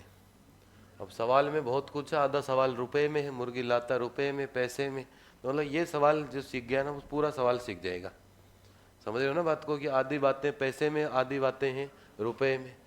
और अभी तो मुर्गी लाने में खर्चा हुआ, अब आगे कमाई भी करेंगे, अब मुर्गी खाएगी भी, ये है ना, तो उसका खर्चा भी लगेगा। अभी लाने से ही थोड़ी मुर्गी अंडे दे देगी, मुर्गी खाएगी तो सही रोज। चलो भी है ना। एक मुर्गी को 1 सप्ताह में खिलाने का वे 1 रुपये है। 1 सप्ताह में उसका खाने का खर्चा 1 रुपये का ये खाएगी और 1 रुपये का ये खाती है, खाना बराबर खाती हैं दोनों, है ना। चलो जी, खाने का जो खर्चा है 1 सप्ताह का वो कितना है? दोनों का 1-1 रुपये, ठीक है। मुर्गियों को क्रय करने के लिए, अब उसके पास शुरू में कितने पैसे थे? मुर्गियों को खरीदने के लिए 80 रुपये थे उसके पास, ज़्यादा से ज़्यादा। मुर्गी खरीदने के लिए, मुर्गी क्रय कर दो चाहे खरीदने के लिए कह दो, मुर्गी खरीदने के लिए उसके पास कितने रुपए थे? खरीदने के लिए उसके पास थे 80 रुपये। मुर्गी खरीदने के लिए उसके पास कितने रुपए थे? 80 रुपये। अब मान ले सारे की मुर्गी खरीद लाए, फिर खिलाए क्या? ये है ना, तो हिसाब से चलना पड़ता है ऐसे। इसके बाद कहता है और एक समय में 20 से ज़्यादा मुर्गी रख नहीं सकता, जगह भी तो चाहिए, फिर कई है सवाल में, ऐसा थोड़ी है भाई एक साथ में वो एक समय में 20 मुर्गी रख सकता है, बस 20 से ज़्यादा मुर्गी ला भी नहीं सकता भाई। इस हिसाब से खरीदे, कहीं मान लो 80 रुपये में 2 रुपये के हिसाब से खरीद के लाए तो 40 मुर्गी खरीद लाए, रखे कहाँ फिर? ये है ना, तो उस हिसाब से रखने की 20 मुर्गी एक बार में रखने की जगह है। मुर्गी खरीदने के लिए रुपए कितने उसके पास? 80 रुपये प्राप्त है।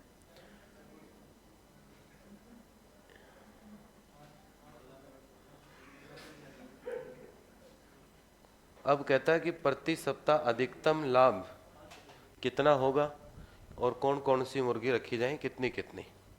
करो, देखे सवाल को, कोशिश करो। अधिक भाई कौन कौन सी मुर्गी रखी जाए जिससे कि प्रति सप्ताह अधिकतम लाभ प्राप्त हो जाए उसको।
बताइए भाई क्या आएगा,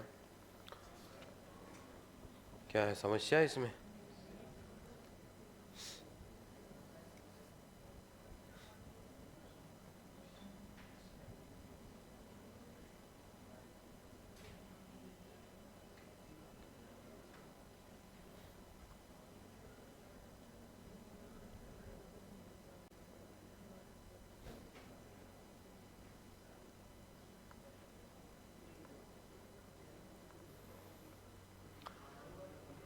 हाँ भाई बताओ, देखें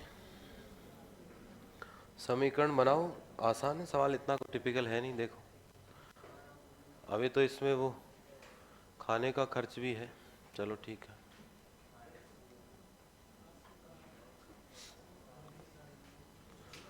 देखो सॉल्यूशन में x1 x2 मान लो, चाहे थोड़ी सुविधा रहे तो xy भी मान लिया करो, उससे कोई फर्क नहीं पड़ता।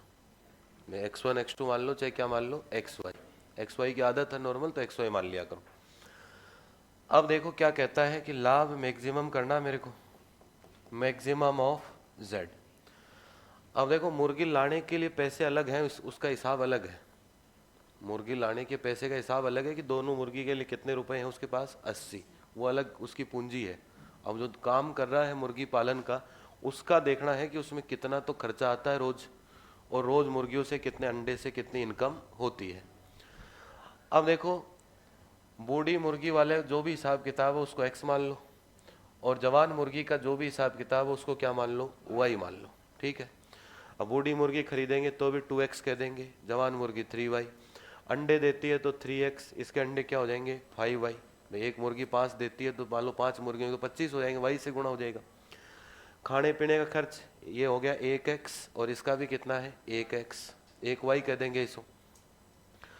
अब देखो दो ही काम है, ये इसका हिसाब तो अलग है कि दोनों मुर्गी खरीदने के लिए उसके पास कितने रुपए हैं, 80, वो अलग केस है।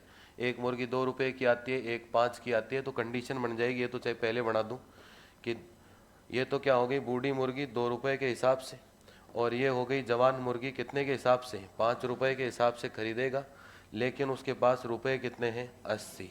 बस इससे ज़्यादा खर्च करने को नहीं है भाई। 2 रुपए के हिसाब से एक्स मुर्गी खरीदेगा, 5 रुपए के हिसाब से वाई मुर्गी खरीदेगा, ज़्यादा से ज़्यादा उसके पास कितने रुपए हैं, 80, ठीक है। ये भी लिख सकता हूँ कि आपके पास एक समय में रखने की जगह कितनी है, 20, तो दोनों मुर्गी होंगी, एक्स भी हैं और कौन सी है, वाई, तो दोनों मुर्गी ज़्यादा से ज़्यादा कितनी रख सकता है, 20। अब मुर्गी हैं वो माइनस में हो नहीं सकती, तो ये एक्स वाई ग्रेटर देन क्या हो गए, 0। अब मैक्सिमम लाभ वाला बाद में लिख देता हूँ।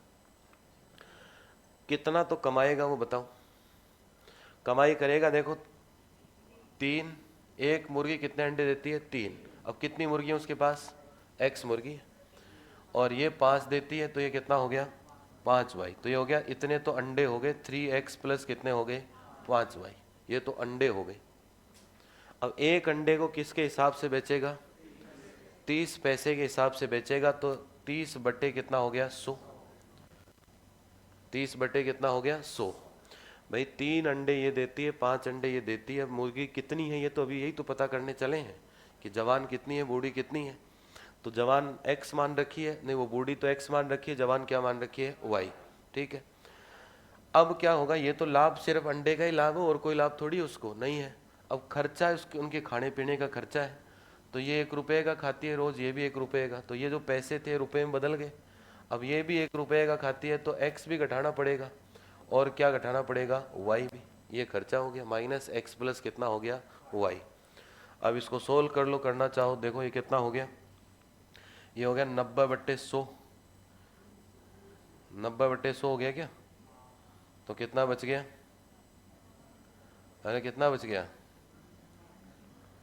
बहुत महान कार्य कर रखा है बेटा आपने, है।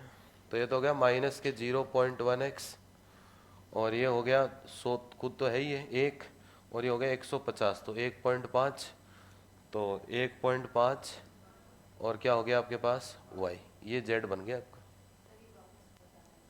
कौन सा, ये वाला, ये पैसे में दिया हुआ ना, नहीं तो 30 से गुणा कर लेते, रुपए में भी तो बदलना है भाई। ये तो देखो पैसे में है, तो इसको कैसे बदल लिया, रुपए में, और ये किस में दिया हुआ है, रुपए में, तो रुपए रुपए होने चाहिए। या फिर इनको अगर 30 से गुणा करते हो तो फिर यहाँ 1 रुपया नहीं, यहाँ आएगा 100 पैसे, और यहाँ 100 घटा लो भाई, एक ही बात है। ऐसा थोड़ी होगा पैसे में से रुपए घट जाएं, या रुपए पैसे में से क्या घटेंगे, पैसे ही घटेंगे, या रुपए में से रुपए घटेंगे। तो हमने इसको किस में कन्वर्ट कर लिया भाई, 30 कह दो, चाहे 30/100 रुपये कह दो भाई, इस बात को 30 पैसे कह दो, चाहे इसको ऐसे कह सकते हो 30/100 रुपये, एक ही बात है। अब चाहे इनको 1 रुपया कह दो, चाहे इनको क्या कह दो, 100 पैसे कह दो, इसको 1 रुपया कह दो, चाहे क्या कह दो, 100 पैसे कह सकते हो। और किसी भी एक में रख लो सवाल को, चाहे रुपए में रख लो, चाहे किस में रख लो, पैसे में रख लो। कर लो नोट।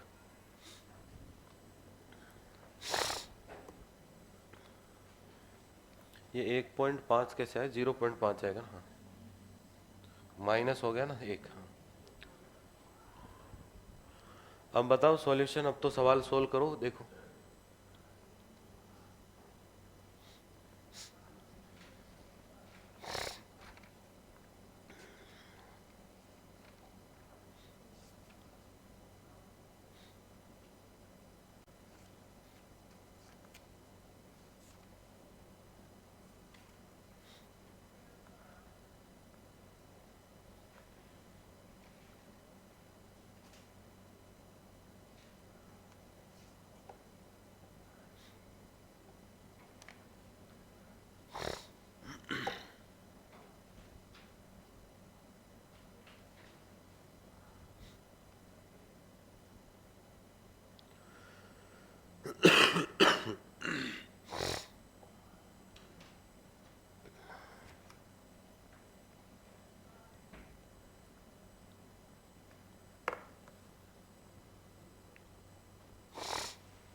भाई, सवाल में खुद दिखते हैं कंडीशन, सवाल पढ़ते चले जाएंगे तो सवाल होता जाएगा। और आपके पास तो फिर भी ऑप्शन और रहेंगे तो वहाँ दिखता भी रहेगा कंडीशन की कौन से में गलत है, ग्रेटर देन, लेस देन।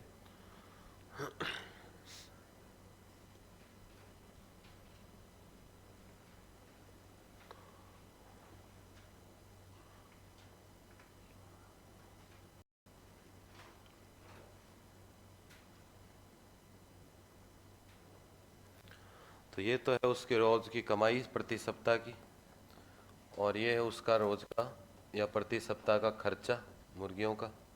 तो कमाई में से खर्चा घटा देंगे तो क्या बच जाता है आपका?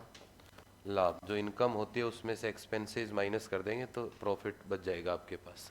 लाभ ही तो चाहिए अपन को। बताओ कितनी कितनी मुर्गी खरीदे? ग्राफ खींच लो।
तो लाइन खींच ली क्या बेटा?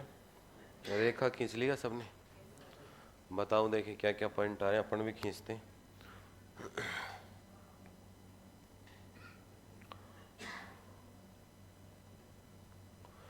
ये x मान लेते हैं, को y मान लो, चाहे x2 मान लो, उससे कोई फर्क नहीं पड़ेगा। पहली लाइन पे बात करते हैं। दो ही तो रेखा है इसमें। तो 2x + 5y less than equal to 80, तो इक्वल टू 80 मान लेते हैं। तो एक पॉइंट तो आएगा 40,0, एक आएगा 0, एक तो आएगा 40,0 और एक आएगा बेटा 0,16। एक लाइन खींच दी है, पहली लाइन आपके पास। और दूसरी लाइन क्या कहती है? x + y = 20, तो 20,20 वाले पॉइंट आ जाएंगे आपके पास।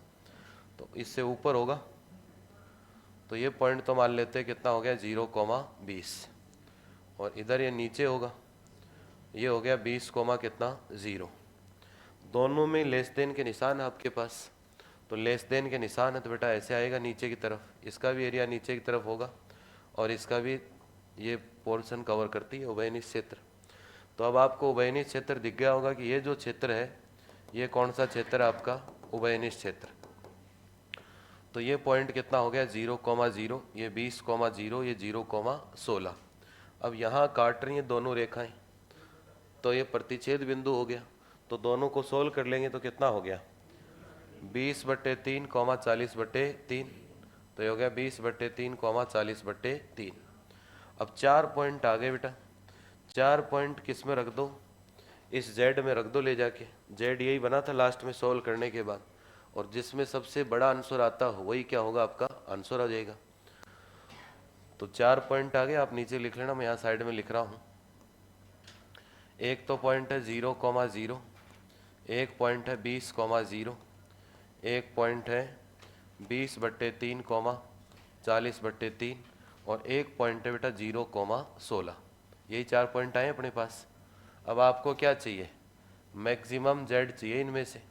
क्या चाहिए, मैक्सिमम जेड। तो 0, 0 रखेंगे तो कितना उत्तर आएगा 0। 20,0 रखूंगा तो कितना आएगा 2 रुपये। 2 ही आएगा क्या, -2 आ जाएगा ना। और 20/3 और 40/3 से कितना उत्तर आ रहा है, इससे 0 आ रहा है, 6 आंसर आएगा। और 0,16 रखेंगे तो कितना आएगा 16/80, ठीक है 8 आ गया। तो मैक्सिमम का मतलब कि कितने रुपए कमाएगा वो, 8 रुपये उसकी कमाई है, ये तो उसका लाभ हो गया। और सबसे ज़्यादा कमाई कब होगी, जब पहली टाइप की मुर्गी जो बूढ़ी मुर्गी थी 0 संख्या, और जवान मुर्गी कितने रखेगा 16। तो ये x की वैल्यू आ गई, और ये किसकी आ गई y की। ये आपका आंसर है।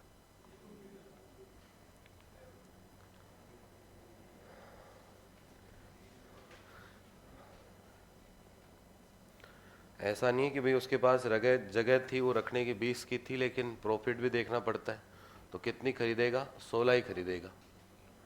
और पूरे पैसे 80 की भी खरीद सकता है, 80 से कम की भी खरीद सकता था, तो पूरी 80 की खरीद ली उसने। ये है ना।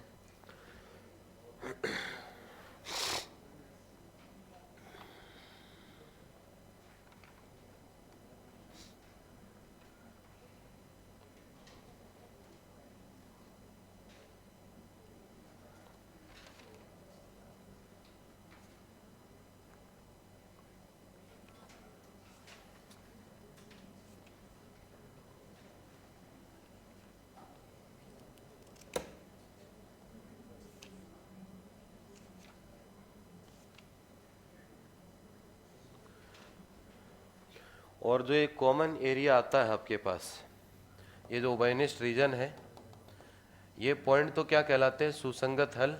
और ये जो कॉमन भाग आता है इसे क्या कहते हैं, सुसंगत क्षेत्र कहते हैं। वैसे सही नाम इसका ये है, अपन कहने को तो उभयनिष्ठ भाग कह देते हैं सबका, लेकिन जो एक उभयनिष्ठ या कॉमन वाला आता है इसे क्या कहते हैं, सुसंगत क्षेत्र। इसे कहते हैं फीजिबल रीजन। सुसंगत क्षेत्र या क्या कहेंगे इसे, फीजिबल रीजन।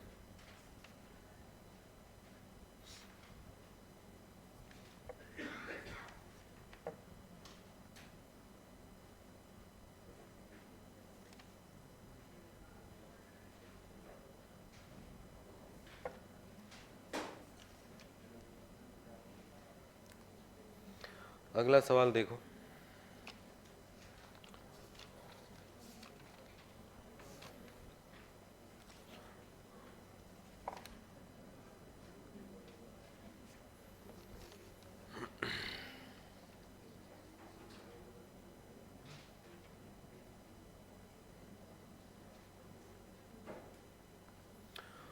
लिखिएगा नेक्स्ट क्वेश्चन।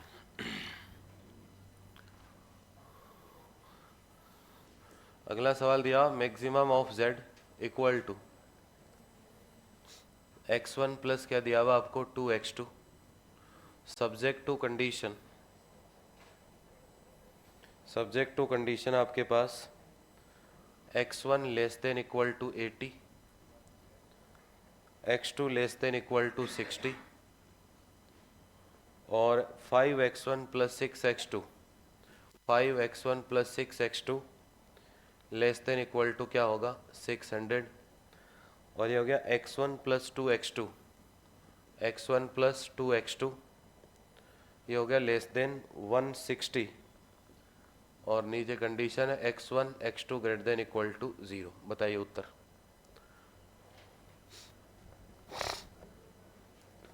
तो ज़रूरी नहीं है कि हमेशा वो पूरा बड़ा सवाल लिखा हुआ है, ऐसा सवाल भी दे देगा बना बनाया, उसका मैक्सिमम मिनिमम आपसे पूछेगा।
हाँ मैं बताइए।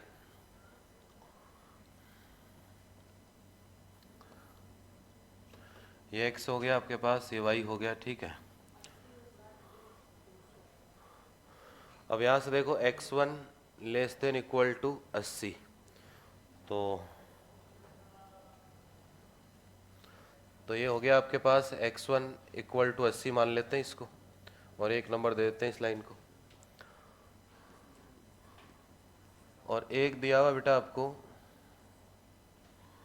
x2 लेस देन 60, तो ये 60 मान लेते हैं। x2 या पॉइंट ही लिख देता हूँ चलो, ये तो पॉइंट कितना हो गया आपके पास 80,0। दूसरी लाइन खींचेंगे तो 0,60, यही पॉइंट है आपके पास। अब अगला देखो, यहाँ से आएगा कितना आएगा x1 तो कितना भाई, अगर इसको 0 मान लें तो कितना होगा 120, तो 120,0, तो ये तो हो गया 120,0, और इधर 100,0, 0,100, ठीक, तो ये हो गया 0,100। तो ये लाइन बन गई। अब कहाँ काटेगी तो बाद की बात है।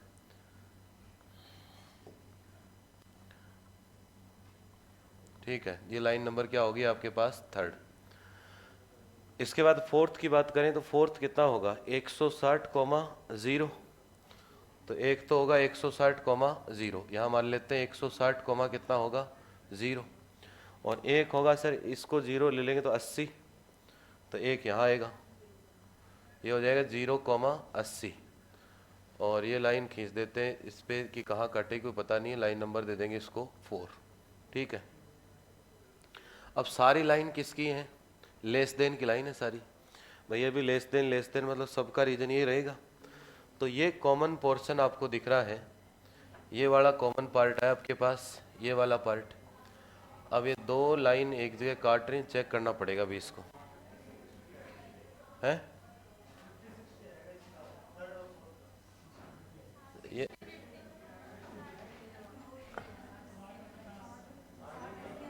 क्या बता रहे हो? आंसर बता रहे हो क्या? ये अलग अलग है वैसे पॉइंट दोनों।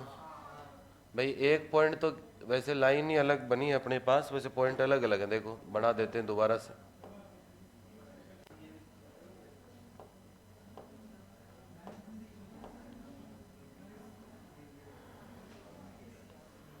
तो इसके ऊपर से गुजरेगा नीचे से? ऊपर ऐसे, ऐसे वाला पोर्शन। चलो ठीक है, अब यहाँ से ये चेक करना पड़ेगा भी पॉइंट नीचे आएगा ऊपर आएगा। अभी मैं कह नहीं सकता, इंटरसेक्शन चेक कर लेंगे कहाँ इश्यू है। नीचे तो आएगा पॉइंट।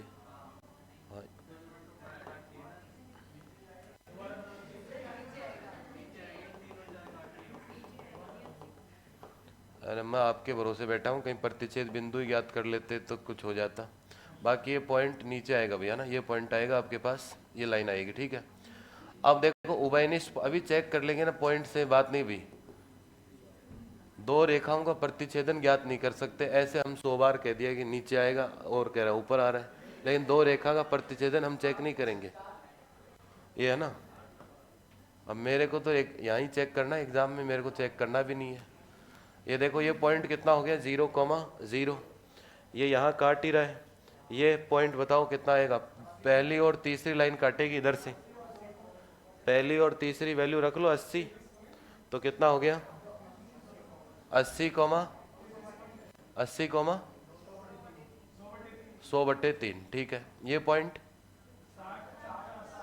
60 और ये पॉइंट 40 और ये पॉइंट आएगा 40 और 60, यही पॉइंट है अपने पास। अब ये सारे पॉइंट पुट कर लेंगे। ये पॉइंट कितना आ रहा है, ये वैल्यू पुट कर लेते ना 60, और कौन सी लाइन है, तीसरी 60 है, थर्ड लाइन में पुट कर लेते हैं वैल्यू, तो 60 पुट करेंगे यहाँ, तो 360, तो 360 हो गया आपके पास 600, 240, 5 का भाग दे दिया इसमें, तो 5 का भाग दिया तो कितना हो गया 40 और 48 आ गया आपके पास।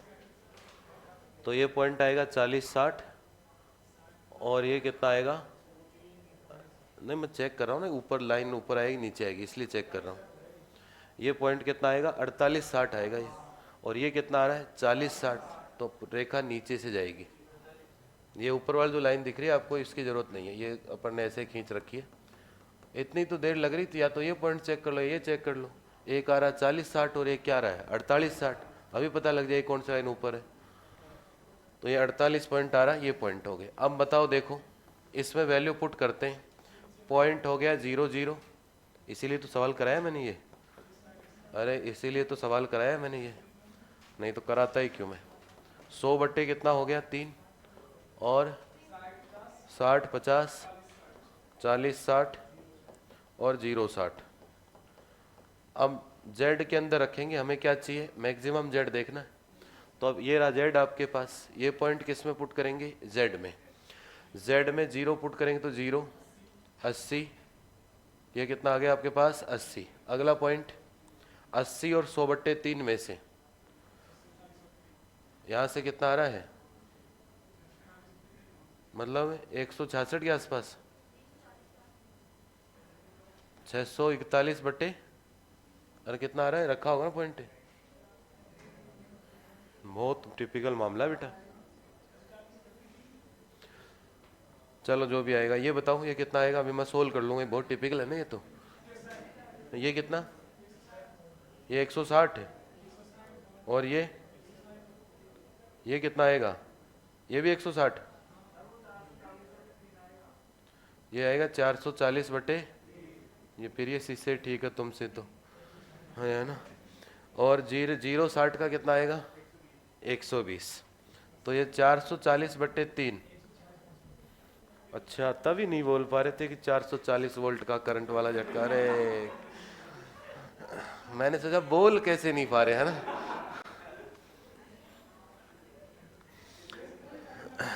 कितना लिखूं इसका, 100 जो भी आ रहा है ये मान लिया, ठीक है। अब देखो इस सवाल में आपसे कई तरीके के सवाल बना सकता है, इसलिए सवाल कराया मैंने। सवाल में अगर पूछे कि मैक्सिमम मान कितना आएगा जेड का, तब तो उत्तर कितना है 160, चाहे 2 जगह आ रहा हो 4 जगह आ रहा हो। अब इस सवाल में पूछेगा कि इसके इष्टतम हल कितने हैं। अब इस सवाल में पूछेगा आपको कि इसके इष्टतम हल कितने हैं, या तो ये पूछ सकता है, आपको ये ऑप्शन भी दे सकता है कि इसके इष्टतम हल हैं अद्वितीय या यूनिक, 2 या अनंत। इस तरीके के ऑप्शन में देखो, और सवालों में तो क्या होता है कि एक पे ही मैक्सिमम आता है, और जिस पे मैक्सिमम मिनिमम आता है वही क्या बनता है, इष्टतम हल या ऑप्टिमल सॉल्यूशन बनता है। लेकिन इस सवाल में 2 है। अब देखो यार 60, 50, 40, 60। अब ये 60, 50, 40, 60 आ रहा है, ये पॉइंट कहाँ है एक बार देखो। ये पॉइंट है आपके पास, ये तो है 40, 60 और ये है 60, 50। अब ये पॉइंट क्यों आ रहे हैं देखो, ये सेम कंडीशन आपके पास, ये रही जेड के सेम कंडीशन है ऊपर देखें तो। अब ये तो कॉर्नर वाले पॉइंट ही लिए हैं, ये पॉइंट भी एक बार ले लोगे आप, यहाँ कितना पॉइंट आएगा। अगर कोई भी पॉइंट ले लोगे इस लाइन पे, मान लो यहाँ पॉइंट देखें तो इनके बीच का पॉइंट कितना आएगा, कितना आएगा 50, 55, 50, 55 इसमें रख के बताओ कितना उत्तर आ रहा, 160। भाई जरूरी थोड़ी इस लाइन के ही तो 2 पॉइंट हैं, ये पॉइंट इस लाइन का, ये भी इस लाइन का। अब नॉर्मल सवालों में तो क्या होता है, कॉर्नर पॉइंट लेते, यहाँ भी लिए तो कॉर्नर थे लेकिन 2 सेम आ गई वैल्यू। तो अगर आपसे पूछे कि हल कितना आएगा, तब तो कह देंगे सर कितना आएगा 160। और फिर पूछेगा कि इष्टतम हल कितने हैं या कितने बिंदुओं पर प्राप्त होते हैं, तो फिर अनंत बिंदुओं पे इष्टतम हल प्राप्त होता है। ये यहाँ से देख के मत कर देना कि 2 बिंदुओं पे क्या मिला हमें इष्टतम हल। भाई इस लाइन का ये पॉइंट ले लो, ये बीच का पॉइंट मान लेते हैं 40, 60 या 60, 50, तो अभी माना था ना कितना 50, 55, और 50, 55 रखेंगे तो भी उत्तर कितना आ रहा है 160। तो इस सवाल के अंदर इसीलिए सवाल कराया है कि अनंत इष्टतम हल है, इसके अंदर अनंत इष्टतम हल है इस सवाल के। और अगर मैक्सिमम जेड पूछे तो आंसर कितना है 160, ये है आपके पास। तो जब 2 पॉइंट पे मिल जाए तब देख लेना है कि कहीं ऐसा होगा, तो ये ध्यान रखना सवाल में। देखो सिंपल भी पूछ लेता, कई बार ऐसा भी पूछ लेता, सवाल वही करवाया अपन से, लेकिन सवाल का तरीका बदल देगा। फिर आपसे पूछेगा कि इष्टतम हल कितने होंगे, तो इस सवाल में जो इष्टतम हल होंगे वो क्या होंगे, अनंत या अपरिमित कह सकते हो। ऑप्शन में ये शब्द भी दे सकता है अपरिमित इष्टतम हल। आपसे इस तरीके के ऑप्शन मांगेगा परिमित इष्टतम हल। अब जिसने 2 ही देखे वो तो परिमित पे टिक कर देगा, और जो यहाँ थोड़ा और देखेगा वो अपरिमित इष्टतम हल पे करेगा। एक ऑप्शन दे देगा कि कोई इष्टतम हल विद्यमान नहीं है। तो इस तरीके के ऑप्शन बना सकता है इस सवाल में। तो लिख लो इसको, इतना काम करो, बाकी अगली क्लास में देखेंगे।